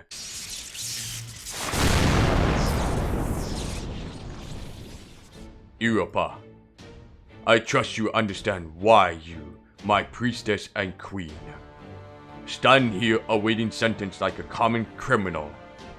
Lord Zeus, Well now, I simply must ask, what in the world were you thinking, O queen? Indeed, you are heavenly Zeus's queen and priestess. You are the direct recipient of his love. And yet, this is how you repay him? With treason and treachery? It was your guidance that enabled the pitiful dregs of the Foot Machia to vanquish both Demeter and Aphrodite. Ah, how tragic! Ah, how shameful!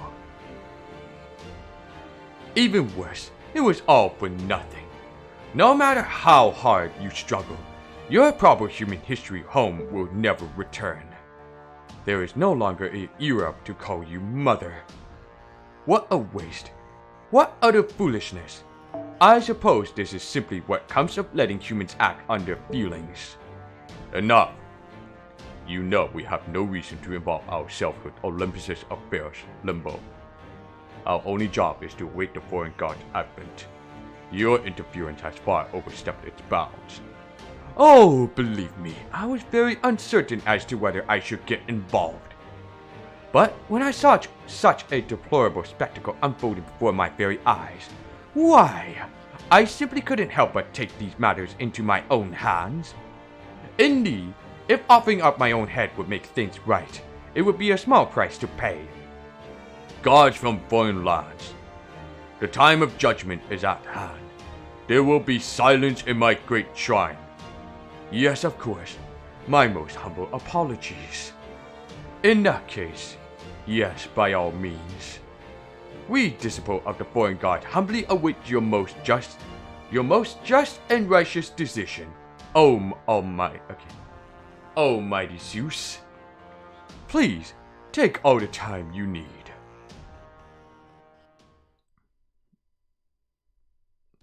What's gonna happen to Europa? If they're dragging her onto Zeus' altar, it's gotta be cause they're about to cut her head off, right? Very possibly.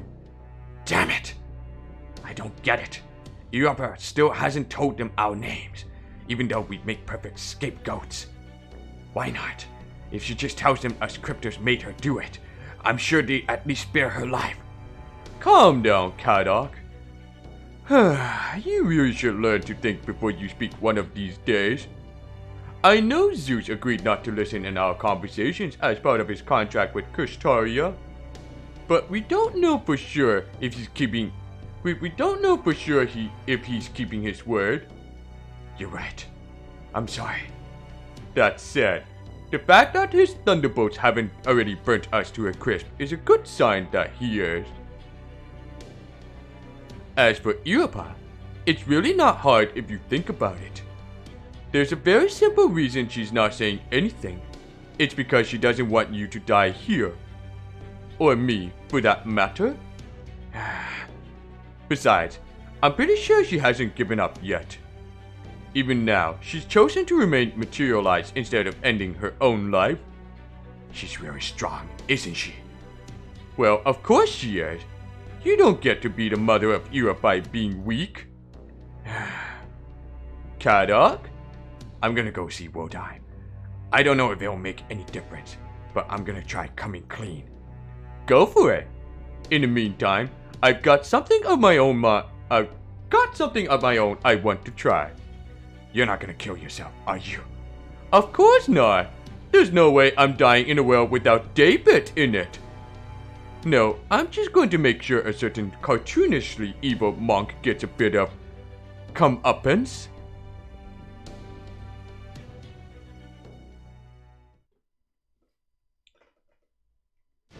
Europa, I do not think you have gone mad. I am certain you agonize over the choice you made. However, you should have said something to me before setting down your chosen path. If you had done that, we could have avoided needless bloodshed, and gods who are now dead would still be alive. What a tragedy. I loved you. In you, I saw a chance for our Lostbelt and your human history to reach an understanding. But it seems your blood ties to your original world were stronger than I realized. What is done, as I well know. But I must ask you all the same. Why?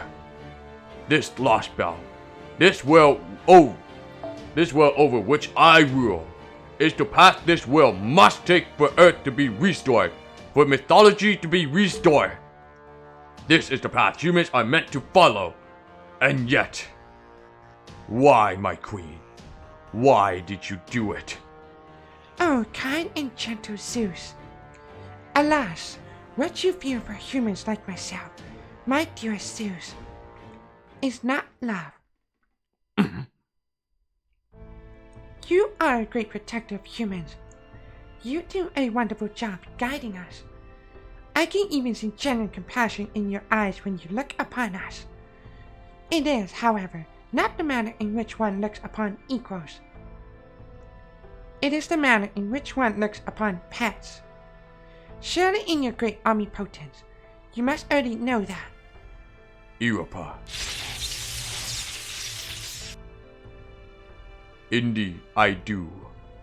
The love we give to humanity has been the love one has for pets ever since we awoke as gods. Perhaps things would have been different back then. Back when we were but unthinking ships with only enough intelligence to cross the sea of stars. No, my dear Zeus, I am afraid you are mistaken. Humanity would never have loved a ship without a heart at all. Almighty Zeus, King of the Gods, I am overjoyed that you decided to take a form that resembles ours. Europa, I have no doubt that the love you feel for me is genuine. However, I cannot overlook the sins you committed by aiding in the deaths of two gods. Even my twin children, the Dioscuri, are now gone from my interstellar Maltenia city thanks indirectly to you. Thus it is with a heavy heart that I must pass judgment upon you.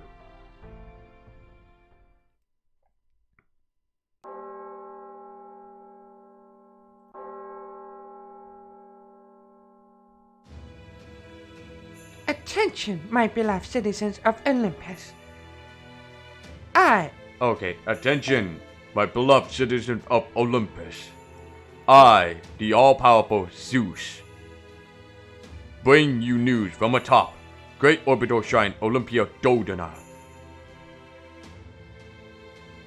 A decision has been made. Queen Europa, my beloved emissary from proper human history, has regrettably committed a grave sin. Decide. What the hell? Typo spelling? Weep and wail, my beloved citizens. Your lamentations are my tears. Your wails are my anguish.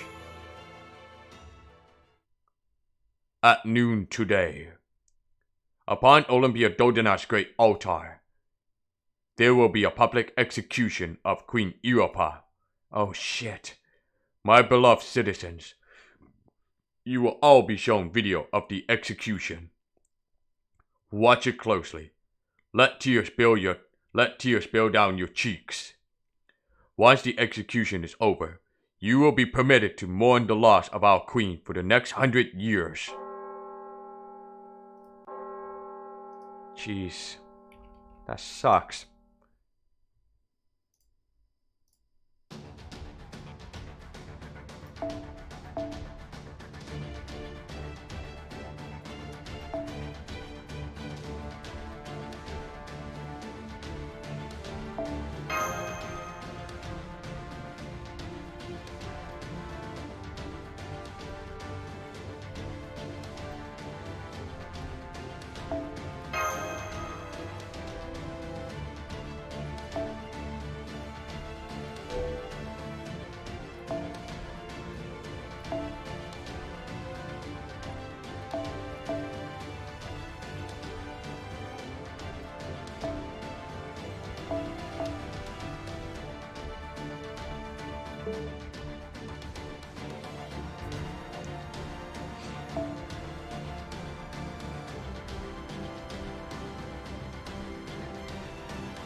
I think that should be good. I hope.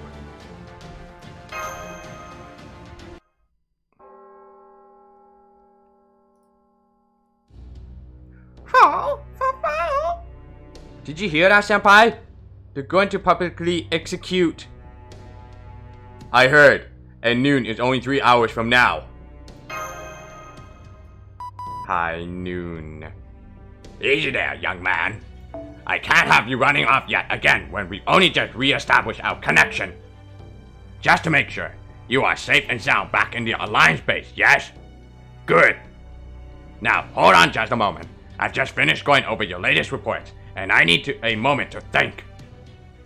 Putting aside the fact that your recent run-in with Tamamovich Konyanskaya is condensed into a single line that simply says, "Encounter and fought Tamamovich Konyanskaya."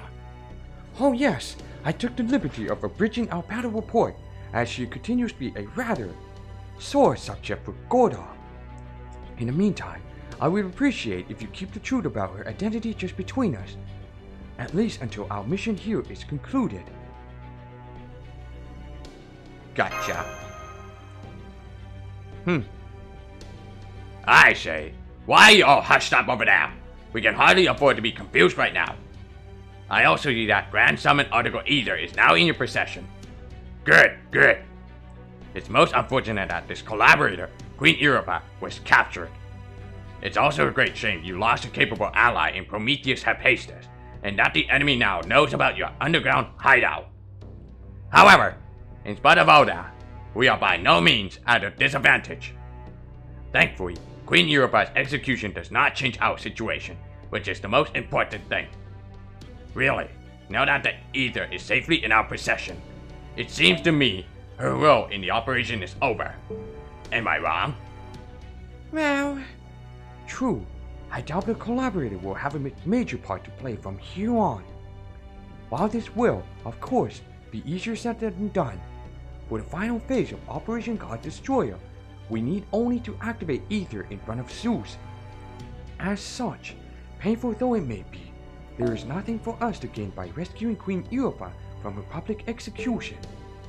If anything, the prudent thing would be to stay far away, as it is very likely a trap designed to lure us in and wipe us all out at once. Here, here! Even I can see what an obvious trap this is. And besides, the fact is, at this point, whatever happens to her has no effect on us. Yes, no effect at all. You do understand what I'm getting at, don't you? Listen, this is difficult to say, but... We are fighting a war, and in times of war, one must sometimes make unpleasant decisions, even be callous. So as one who has walked the path of cruelty and callousness myself, let me offer you this advice. Now is not the time to deliberate. Whatever you decide, I urge you to make your choice quickly. So you think we should make up our mind soon, Emperor Caligula? Indeed I do, Shield Maiden.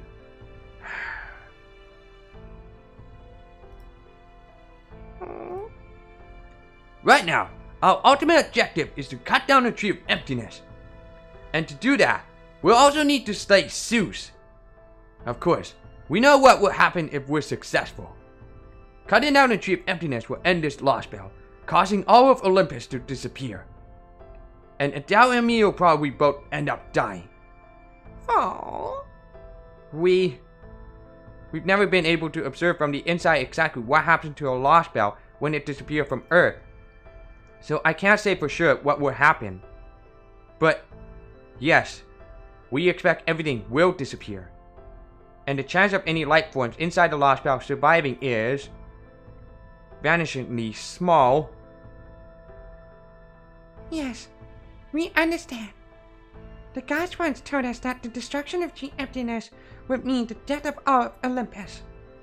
We knew that, and we still chose to remain in the God Destroyer Alliance.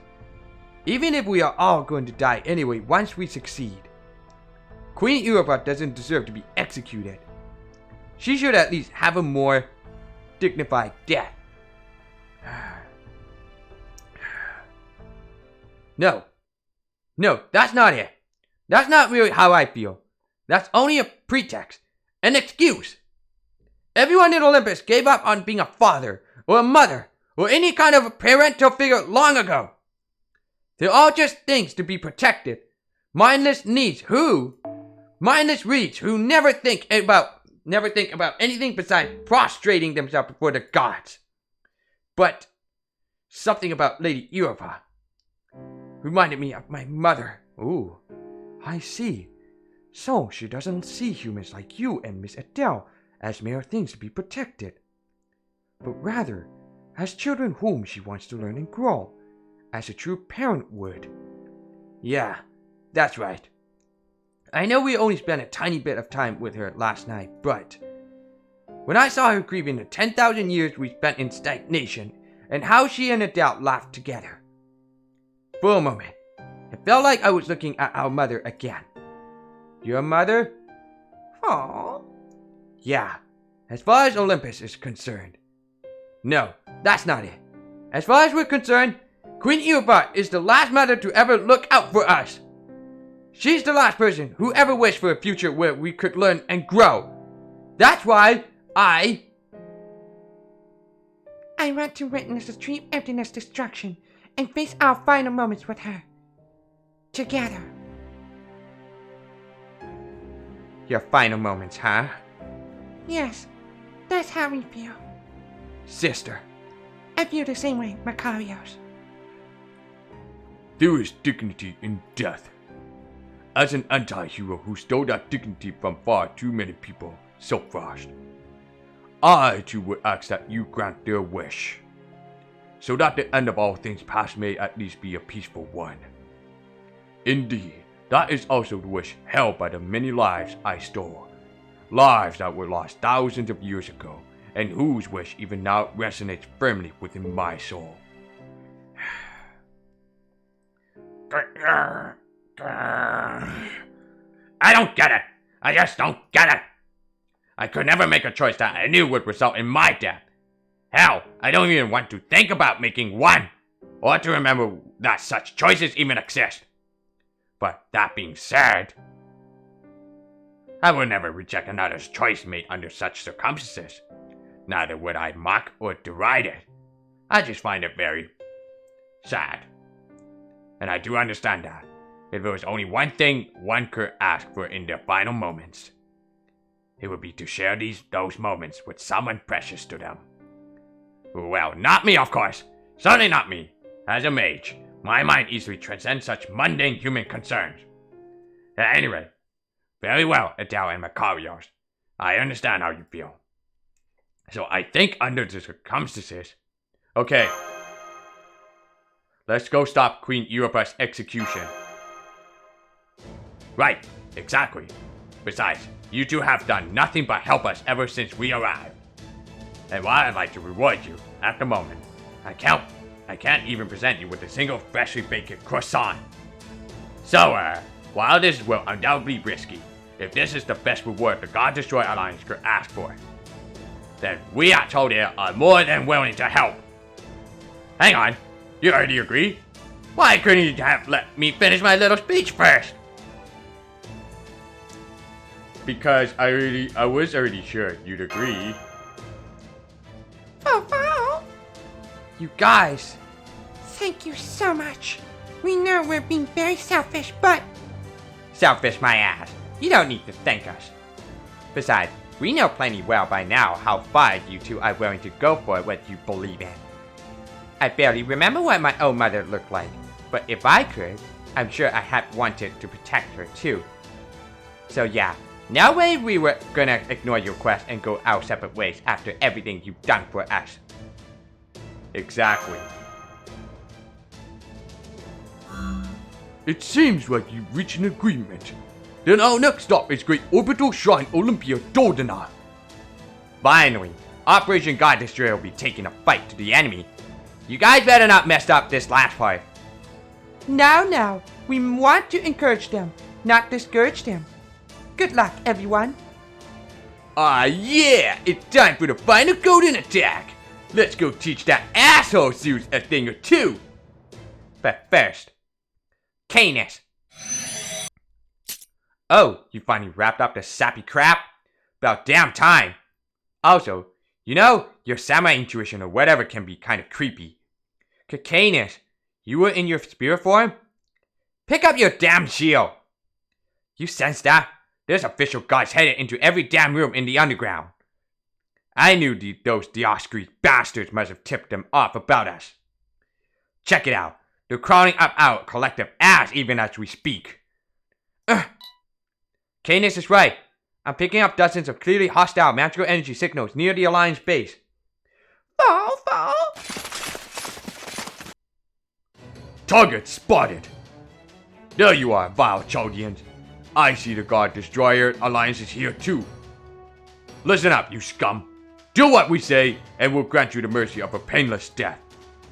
But if you should show the slightest hint of resistance, we will bring the full force of the Olympus official guard down upon your heads. What is your answer?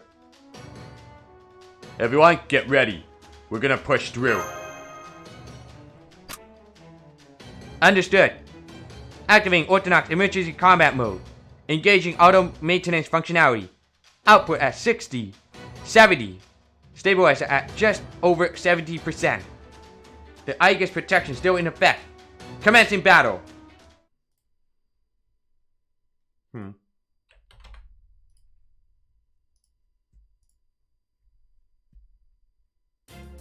戦いだ。ここからはもう加減はできない。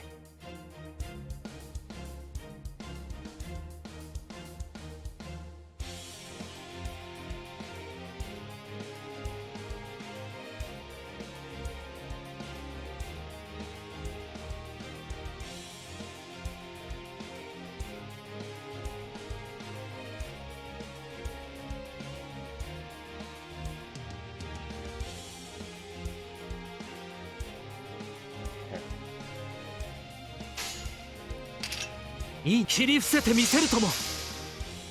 ギャー叩き切る。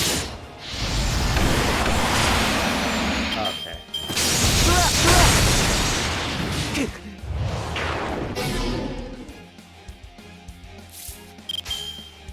切り伏せ任せて。はいはいっと。か。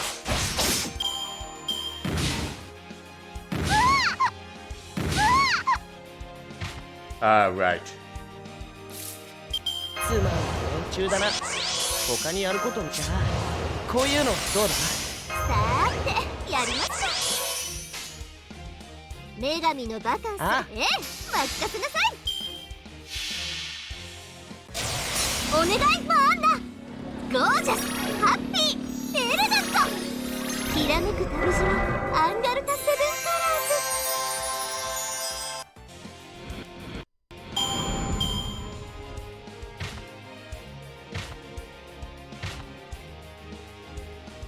そうか、分かった。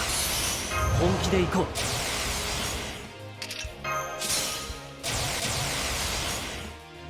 ああ、ご機嫌ね。決着をつけよう。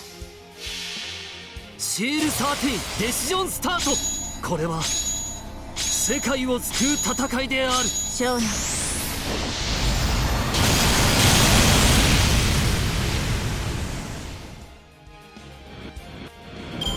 最上に近い勝利だけど、戦う前に勝つくらいでないとな。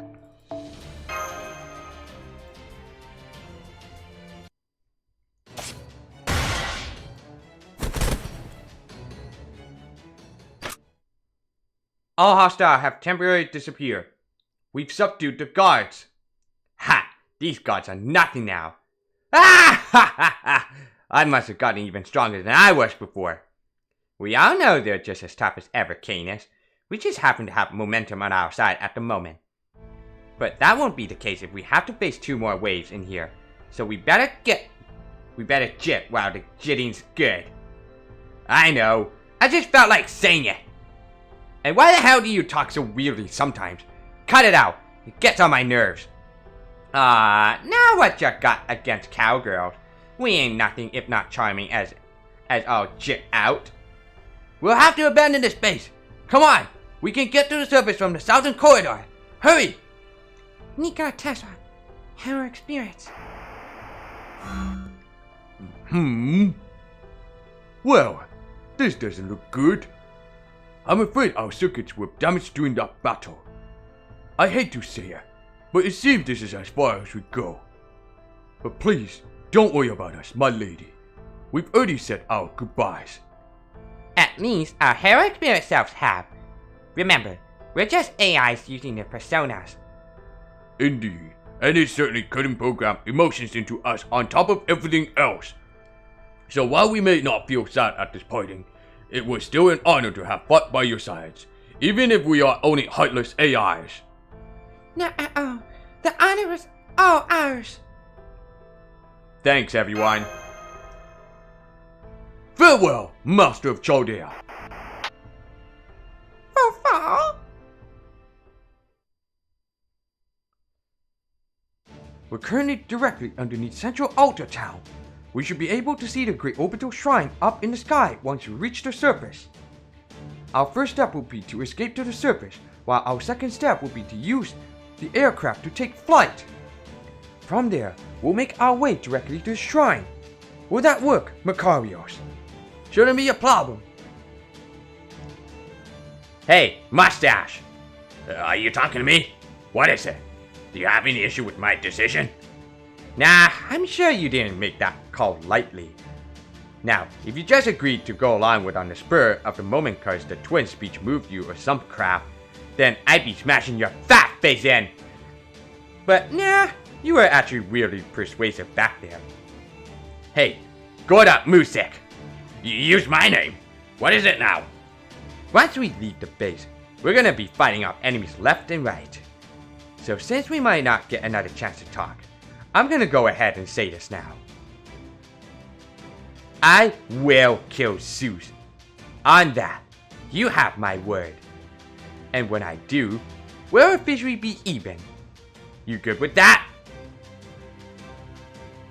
Absolutely! That sounds more than acceptable. Good luck, Canis. Also, once you all take to the skies, we'll be right behind you in the storm border. Ho ho! So the Storm Border will be joining the fray as well. Now it's truly starting to feel like this final showdown is upon us. Why, I doubt we'll be able to control the skies completely. We can at least throw them into confusion. We can do that much, right, Technical Advisor? Yeah, we can. I personally guarantee it. At long last, it's time for us to take to the skies of Olympus. Da Vinci! Captain's just about back up on his feet now, too. From here on, the Stormbirder will be here to back you guys up. First, we need to get it rebooted, but once we do that, we'll be ready to unveil its special flight capabilities. Which means the next time we see each other, it'll be up in the big blue yonder. So make sure you survive long enough to take flight, and we'll do our best to survive long enough to reach the Great Orbital Shrine's airspace. Sounds good.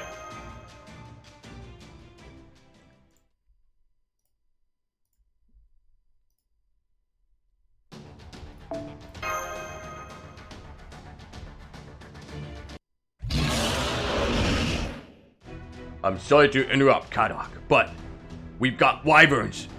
Are you kidding me? I just defeated a servant. I'm running on fumes here. Oh, I see. Fortunately, I still have a little magical energy to spare myself. Oh, is that so? Must be nice for you, being a hotshot elite with magical circuits out your ass. Damn it! What the hell are all those wyverns? I can't believe they're actually blotting out the sky. Not even Tropius of Tropy Blockbuster would resort to a play-out cliche like this. What are two masters alone supposed to do against numbers like that? You said it! I would expect the French of all people to go with something more avant-garde. What the hell kind of snark is that? Just because I'm using movie comparison doesn't mean you should too. Oh, come on. Now you're sulking? I'm the one who feels like sulking. Come on, let's just get out of here. There's no way we can win. First, we're gonna find a ley line. Then we're gonna summon Servant and start fighting back. Got that, Wodai? I'm sure as hell not giving up without a fight. We can't afford to lose. Not with all of humanity counting on us. I already took my tendency to whine and my inferiority complex and tossed them in the cyanide yesterday. So I'm ready to do this thing, one way or another. Yes, exactly, Kaidok. You're a much stronger and more obstinate mage than you give yourself credit for.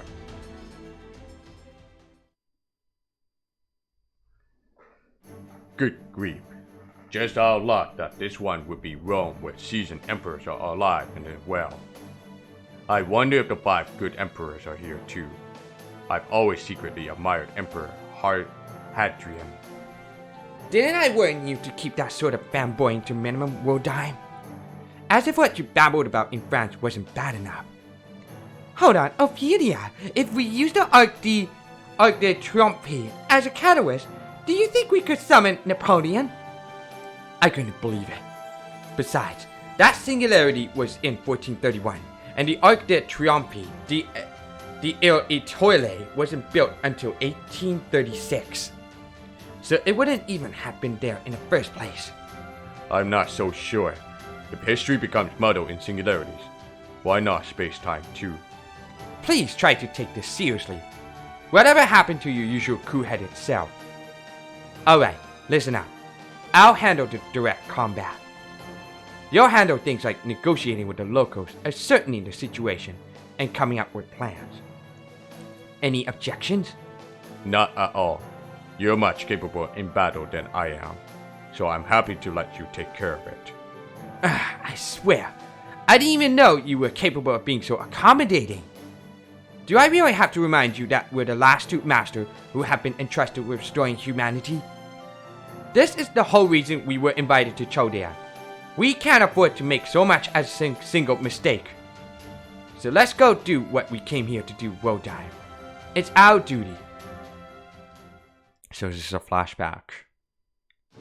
Calm now, Hinako. You should know better than to go out on the deck without taking proper precautions. After all, you're, well, you know what you are, right? Won't you drown the moment you fall into the sea? I think that you know what you're talking about. That can't handle running water are a Western thing. Whatever the case, it has no bearing on me. I do not know. I do know what I am, and it isn't what you seem to think. I'm just an ordinary mage. A master like any other. You know that's how I've been presenting myself all this time. If you knew my secret all along, why are you only now bringing it up? I wish I could take credit for figuring it out sooner, but I can't. I honestly had no idea. I knew you were hiding something, of course, but I didn't realize you were, you know what, until the singularity. It was quite the shock. I never would have guessed you were hiding something this. Well, I don't know if serious is the right word, but it's certainly fascinating. Fascinating my foot! This is a matter of life and death for me, you know? Also, when did you get to be so insensitive? I could have sworn you were a lot more tactful back at Chaldea. I'm sorry. You're right. I shouldn't have been so careless with someone else's secrets. I suppose the singularity just feels so open and liberating compared to the others we've seen so far that I ended up being a bit more freewheeling than usual. So we've both been putting on an act then. Now it's my turn to be shocked. I had no idea you were such a good listener. You remind me of someone I once knew a long time ago. He always acted and spoke like a perfect noble, yet he was surprisingly easygoing and soft on the inside. He was too kind for his own good, too. So much that he ended up poisoning himself just to keep the peace around him. If that's what you really like to, are you sure we'll be okay going forward? You do know we're the only ones left who can restore humanity, right? Well, not that it matters much to me either way. I couldn't care less if human history keeps going or not. So if I ever get bored of all of this and bail, you'll have to figure out the rest all on your own.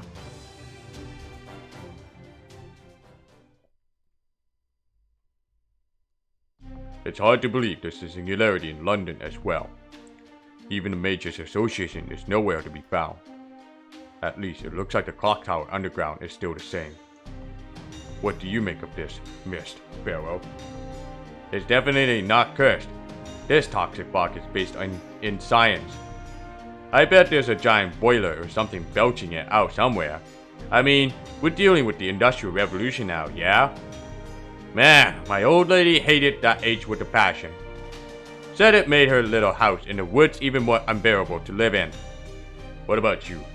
Is this mist affecting your magical circuits? Ah, thanks, Kush. I didn't know you cared. But don't worry, I'm totally fine. My old lady's the only one who hated consumer culture. Me, I'm A-OK with it. Trust me, when it comes to settling scores, I'll take a trusty pistol over finicky magecraft any day of the week. True, I have to agree with you there, but only as long as your opponent is vulnerable to firearms. Yeah, that's a good point. It's pretty much all ghost and automata here. Whatever, I guess I can act like a mage and do some actual magecraft for once. Alright, Kirsch, since most bad guys tend to make their hideouts underground, let's go find the nearest subway station so we can crush them and move on. I gotta say though, between the two of us, I'm not too worried. Sure, I was kinda shocked when I found out the rest of the team had been killed, but as long as you're around, I figure we'll be fine. But watch yourself, you hear? I'm not just weak, I'm notoriously fickle too. If we're not careful, I could just as well end up going over to the enemy side. So just keep one hand on the reins while you're out there trying to thread this needle, okay?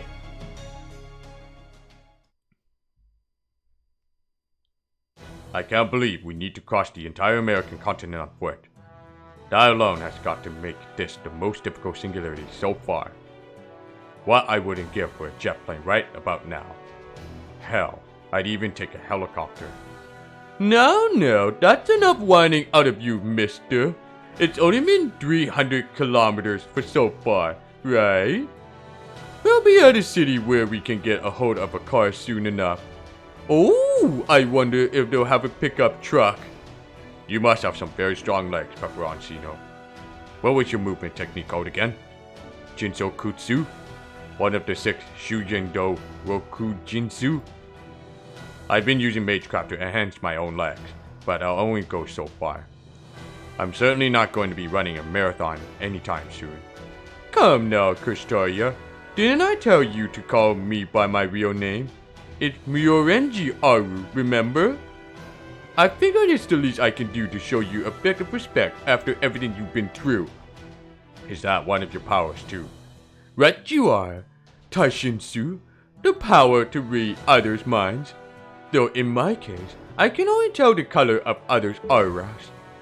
Still, with a color scheme as complex as yours, that's enough to give me a pretty good idea.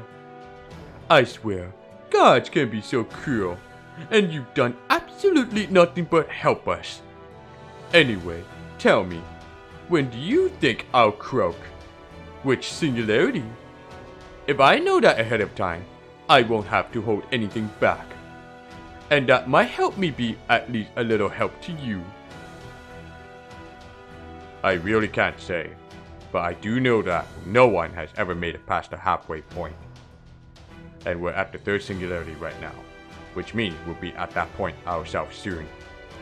But in your case, you think I could stick around helping you out to the end? It would certainly be lovely if you were right. But unfortunately, there's one more power I have, Rojinsu. It tells me how long I'm going to live and what my destiny will be. And it's telling me there's no way I'm going to make it to the end. Rojinsu. I see. So that's why you were always so fatalistic. You were unfailingly considerate of everyone else back in Chaldea. But when it came to yourself, you only went through the motions. I always found it strange how someone so kind to others could be so cold to himself. Aw, please don't look at me like that, hun. Trust me, I feel way worse about this than you do. I don't know how many times you've done this before, but you did say that everyone else died partway through, right? So you must have managed to finish the job all on your own. And I'm sure that's just what you'll do this time too. Even if you have to fight back your tears over my death. That's why I want you to know my real name. For me, this whole journey has been like a dream. When I come back to life, it'll be like it never happened. But if you use my real name, that'll be all my true self needs to know I can trust you. And that you really are the right person to lead us. Yes, I suppose it would. You always have been the most observant member of Team A.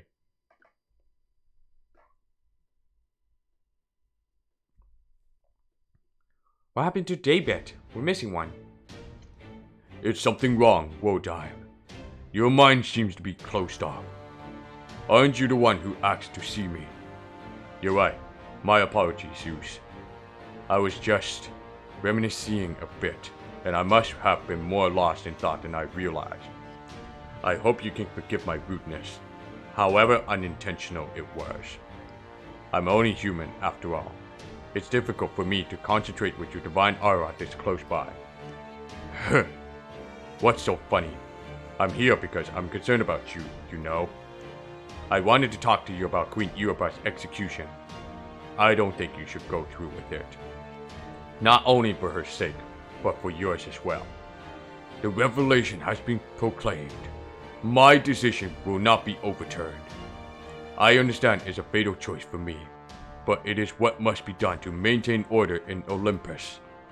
It is what must be done for your world that named us as gods. I seek not to protect myself, but Olympus. Or rather, the miracle that is this world we only managed to find after years spent wandering. You know, now that you mention it, you never did tell me the story of why you all crossed the Sea of Stars. I suppose I haven't, have I? It was a very, very long journey. Before the intelligence that created us died out, they sent us on a meaningless expedition without so much as a single life form aboard us. Our very universe was on the brink of death. So our flagship, Chaos, exhausted 97% of their resources to send us to your universe. When we arrived, we found this universe to be brimming with life. But we were still unable to locate the planet that met the landing conditions with which we had been programmed. We spent thousands upon thousands of years looking, until there were only a scant few of us left. Unable to maintain our convoy, most of our functions ended up wearing away and fusing together.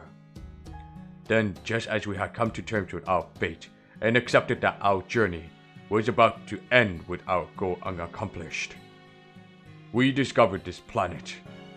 It was a miracle. A planet that met 78% of our landing conditions. We quickly made an emergency crash landing on this planet's surface. And the rest, you know. You humans gave us names. Even me. In our fleet, the only ship with the name was our flagship, Chaos. And Chaos never landed on this planet. After the first Machia, I became our fleet's flagship in Chaos's place.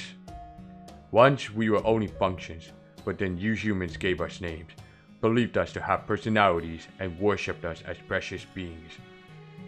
We were uncertain of how to respond. The names, the personalities, the worship. None of it was important or even useful for voyaging. And yet, you were delighted, so you decided to accept the fate people put in you. Yes, we were delighted. It was the first time we had ever known joy. Joy was a function we neither anticipated nor needed. But we also could not bring ourselves to abandon it. In the end, we all agreed to operate from that point on not as functions, but as gods. But I was the only one who understood. That putting down roots on this planet would mean turning our backs on our original directive.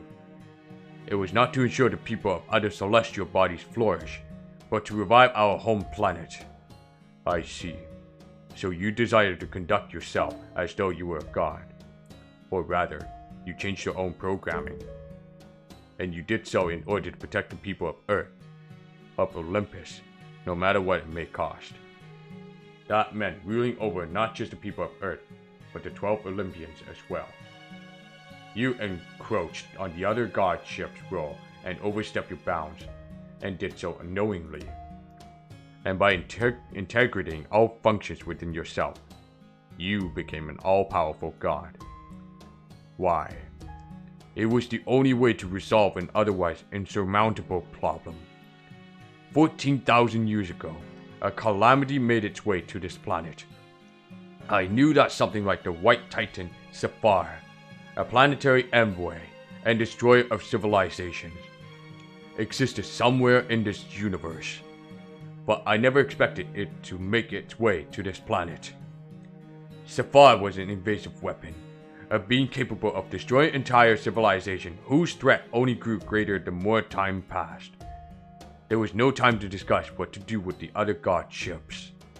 So I took control of the other 12 Olympians' functions, became a single god ship, and drove off Sapphire.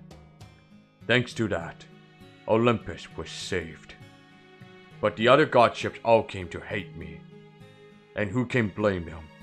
I stole their functions knowing it would lead them to ostracize me. While all the other god ships had the same integration ability, I was the only one who chose to use it. I was the only one who overstepped my bounds. I was the only ship who went mad. You're wrong there, Zeus. In that moment, as far as this world's people were concerned, you were the only true god. My story is just like yours, Zeus. I was changed in a way I would never have experienced if I stayed solely within the bounds of my assigned destiny. All of a sudden, I had motivations I had never been expected to have, and a goal far beyond my reach. All this, excess drastically disrupted what my life was originally supposed to be. But even so, I decided to dedicate the rest of my life to that so-called excess. Ever since, it has been my guiding principle, the most important thing in my life. I understand, Zeus. All you did was decide to leave your past self behind in order to save those who gave you meaning.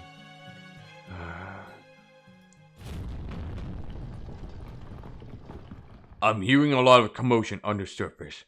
It seems Chaldea has made their way here to rescue my queen. How is the Tree of Emptiness faring, Wodai? It won't be long until it is ready. Once it is, the only remaining step will be to have one of us use it. If you like to use it now, I could always deal with Chaldea myself. No, if they are here to save Europa, then I should be the one to greet them. I will save the Tree of Emptiness for after I have both eliminated Chaldea and defeated you. That certainly sounds ideal to me. But are you sure that's what you want to? It is. This is the only way I can repay you. I'm going to erase the terminal now. It will be the last self of mine I ever make for conversing with a human. Thank you, Kushtaria.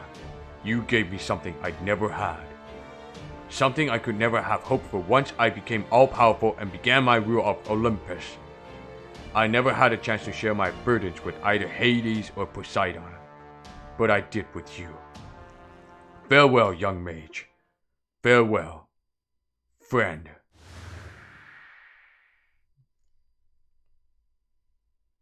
And farewell to you, King of the Gods. I hold you in the highest respect.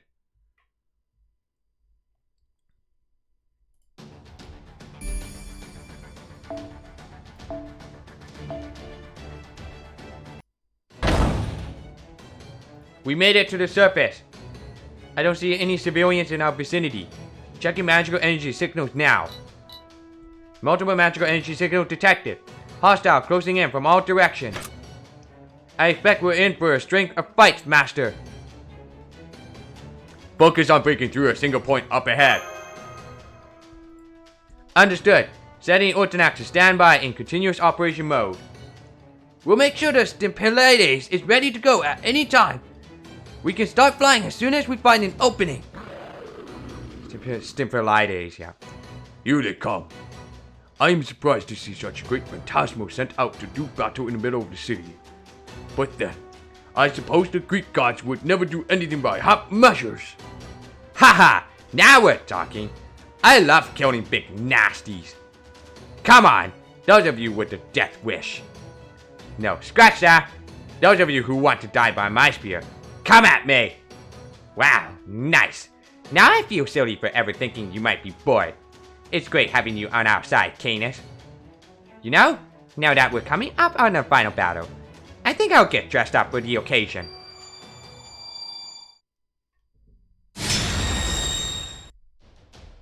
Third extension? What's with the outfit?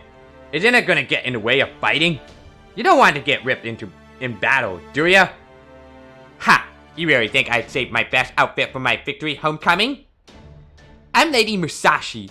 Gotta look my best while I'm at my best. Alright, you creaky mechanical gods, get a load of this. You two Phantasmos. As a heroic spirit, I might not be on the same level as the great hero Heracles when he kicked your asses long ago. But as a soul inscribing humanity, I'm still as strong as 1,000 soldiers in my own right. So come at me, steel Phantasmo from the Age of Gods, and I'll lay you out to rest in no time. Come on, let's do this thing.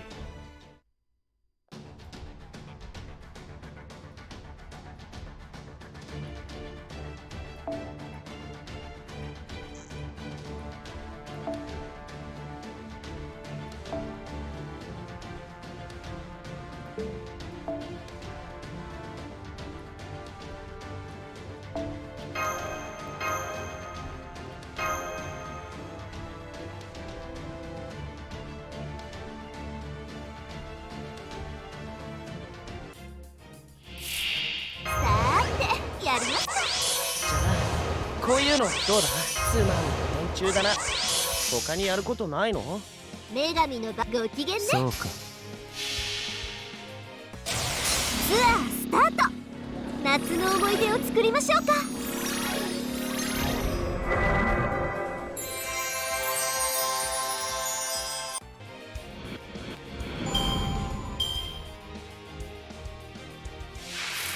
将来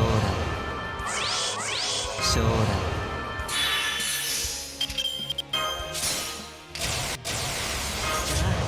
こういうのどうだ？それか粛清分かった。任せなさい。創世滅亡輪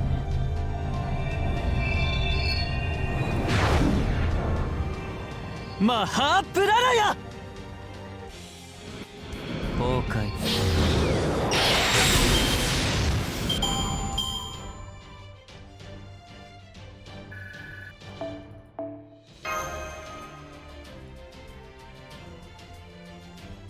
Oh, come on. Good. No one's here. Wodan's off meeting with Zeus. And since Chaldea is bound to show up to save Europa, the alter egos are sure to be keeping their eyes on them. Everything's coming together, just as I planned. Don't worry about anything else now, Kadok. If there's ever going to be a chance to sift through the data, this is it. You won't get another. I doubt they just left their whole plan lying around. But that's okay. I'll settle for anything if they don't want me to know, even if it's just meeting logs. Anything that might provide a clue to the foreign god's true identity. There, the terminal's on. Okay, Wodan, don't mind me. I'm just gonna take a little peek at your files here. The password protected. Figures. I don't have time to try to hack my way in. But let's see if I can guess your password. Cryptor. Shit. Just my luck. Let's see. 7 characters. Hang on. 7 characters. 7 cryptors. What if... KKOASBD.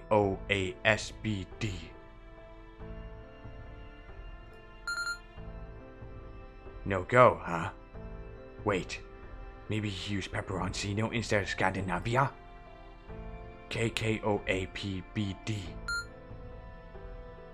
Seriously, I can't believe he... Nope, no time for that kind of crap now. I'm sick of being a bystander in all this. For now, I'll settle for seeing what you see. I'll figure out what I'm gonna do afterward. Now, what we've got here. A regularly scheduled report from Orbital. Based on the date, this would have been when Chaldea had captured me. Weird. Why is this the only file saved by itself? Sorry about this, Orbital. I'm contacting you in regards to the relationship between the Lostbelt and the Tree of Emptiness. To clarify terms, I'm defining Lostbelt as an extension of the pruning theoretical phenomenon, an alternative history that could never exist on Earth as part of proper human history. And the Tree of Emptiness are the anchors holding these lost histories in place. This is witnessed by the fact that Trees of Emptiness and the respective Lostbelt are so closely tied together. All observational data we have for the Lostbelt further substantiates this connection, leaving no room for doubt. As proof, we can look at the Russian Lostbelt, which is disappearing as I speak now that its Tree of Emptiness has been cut down. The timeline definitely lines up. So, the Russian Lostbelt disappearing is what definitely proved the connection between Lostbelt and their Tree of Emptiness, huh? Yeah, that sounds right. However, the Russian Lostbelt's disappearance only proves one particular trait about the Tree of Emptiness. There is still one major mystery remaining about the Lostbelts. How do they fill in the gaps between when they were pruned from human history until they were replanted in the present day? That mystery is what I'm reporting in on today.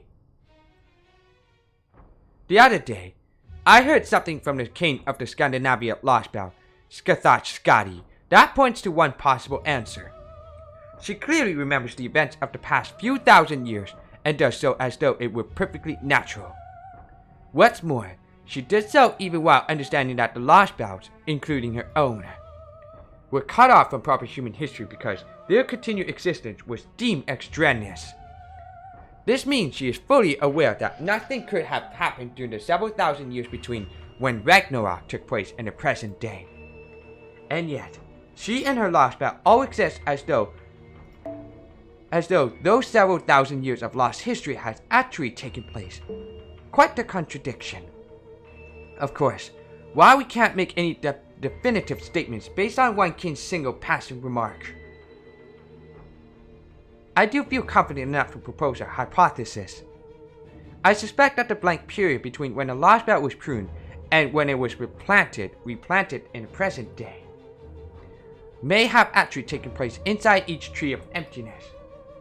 In Russia, that period would have been about 500 years. In Scandinavia, it would be about 3,000.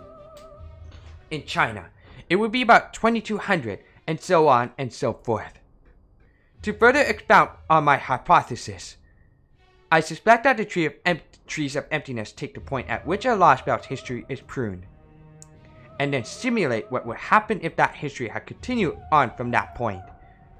By doing so, the trees effectively prove that history's existence, and the result is projected onto the planet itself. If my hypothesis is correct, that would mean the trees are essentially creating history, not rewriting it.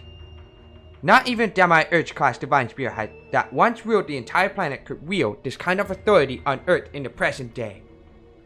Wodai. I mean, Lord Kushtraya Wodai.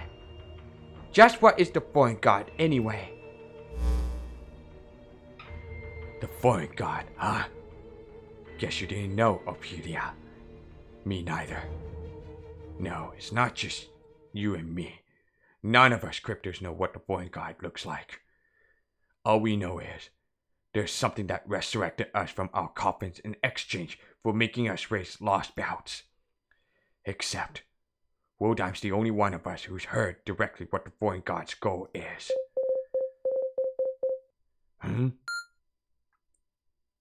What's this text file over here by itself?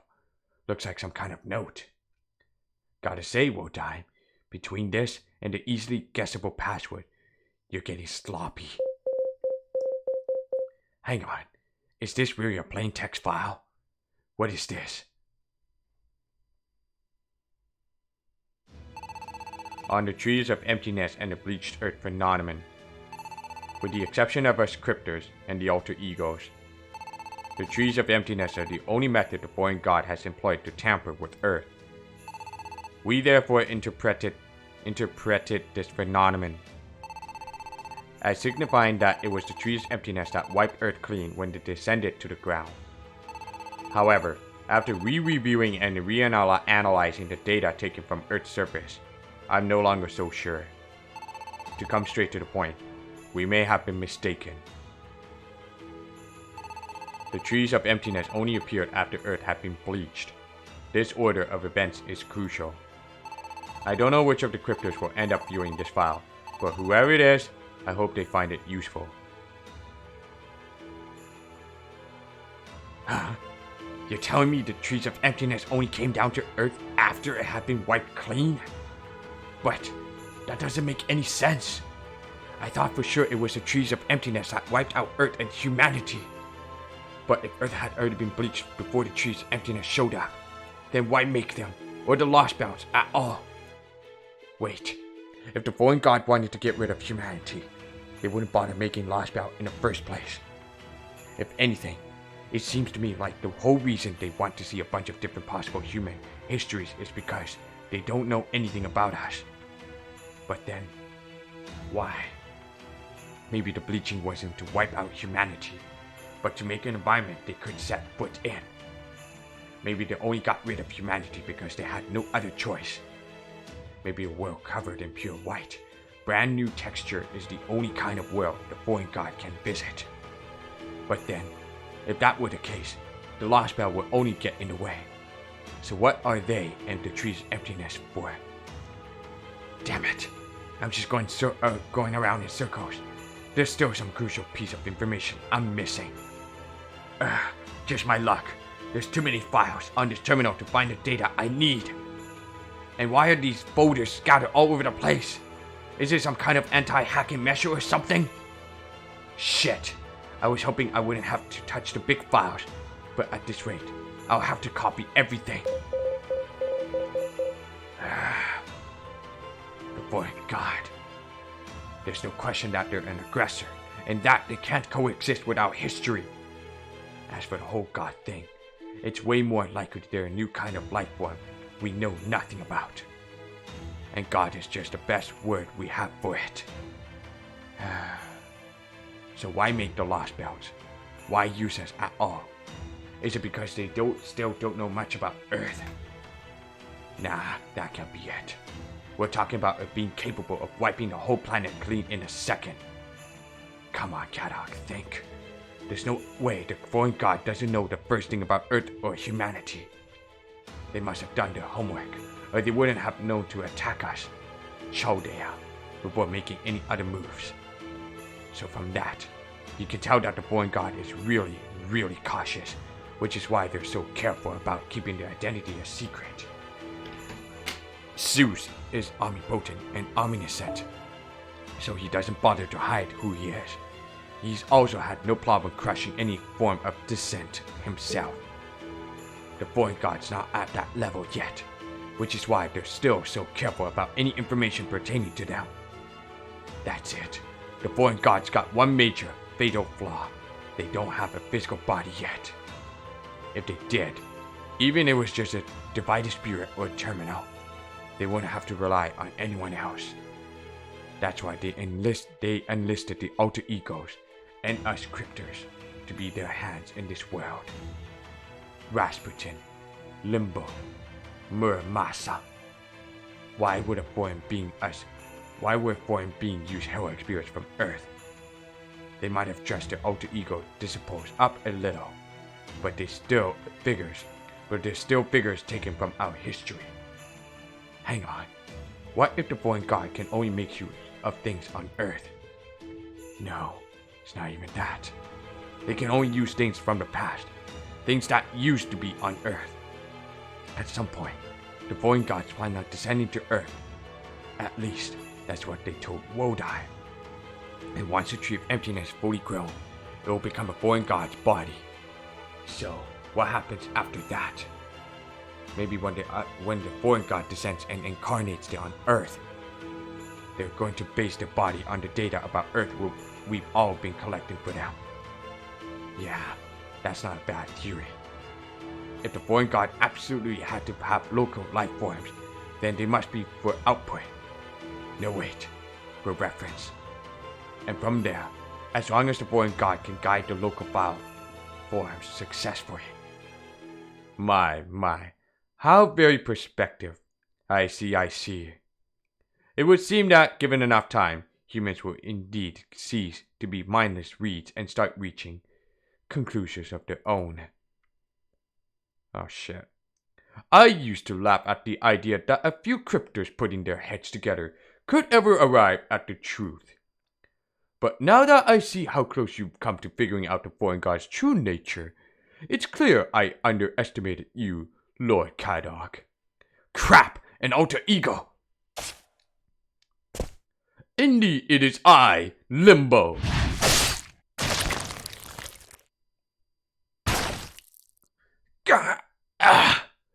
This simply won't do, Lord Kadok.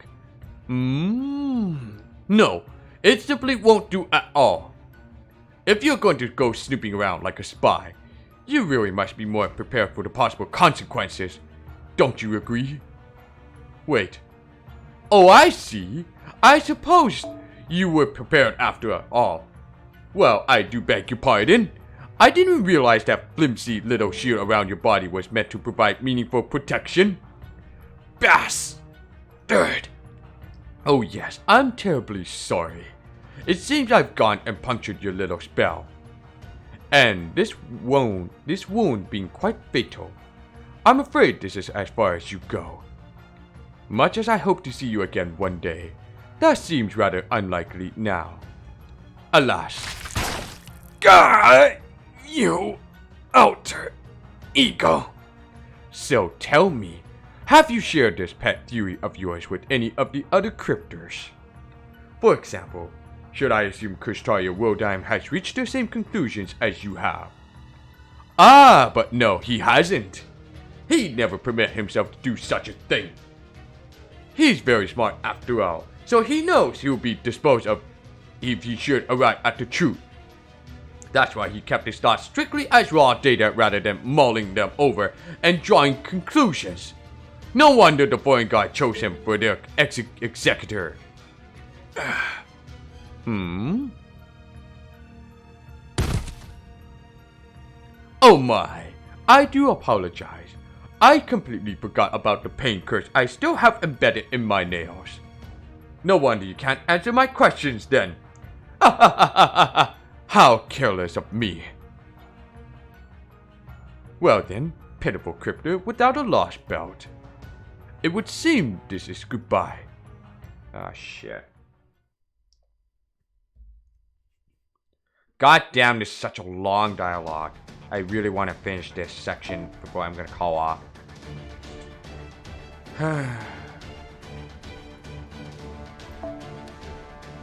Same thing.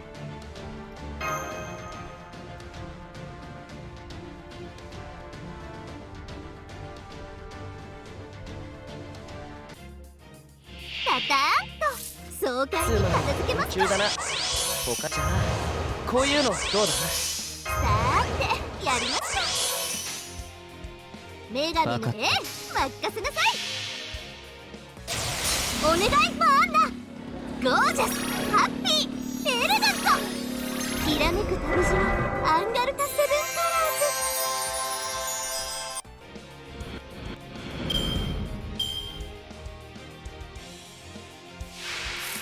将来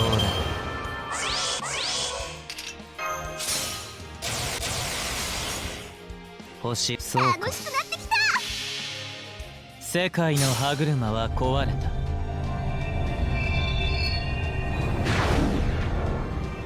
マハープララヤ。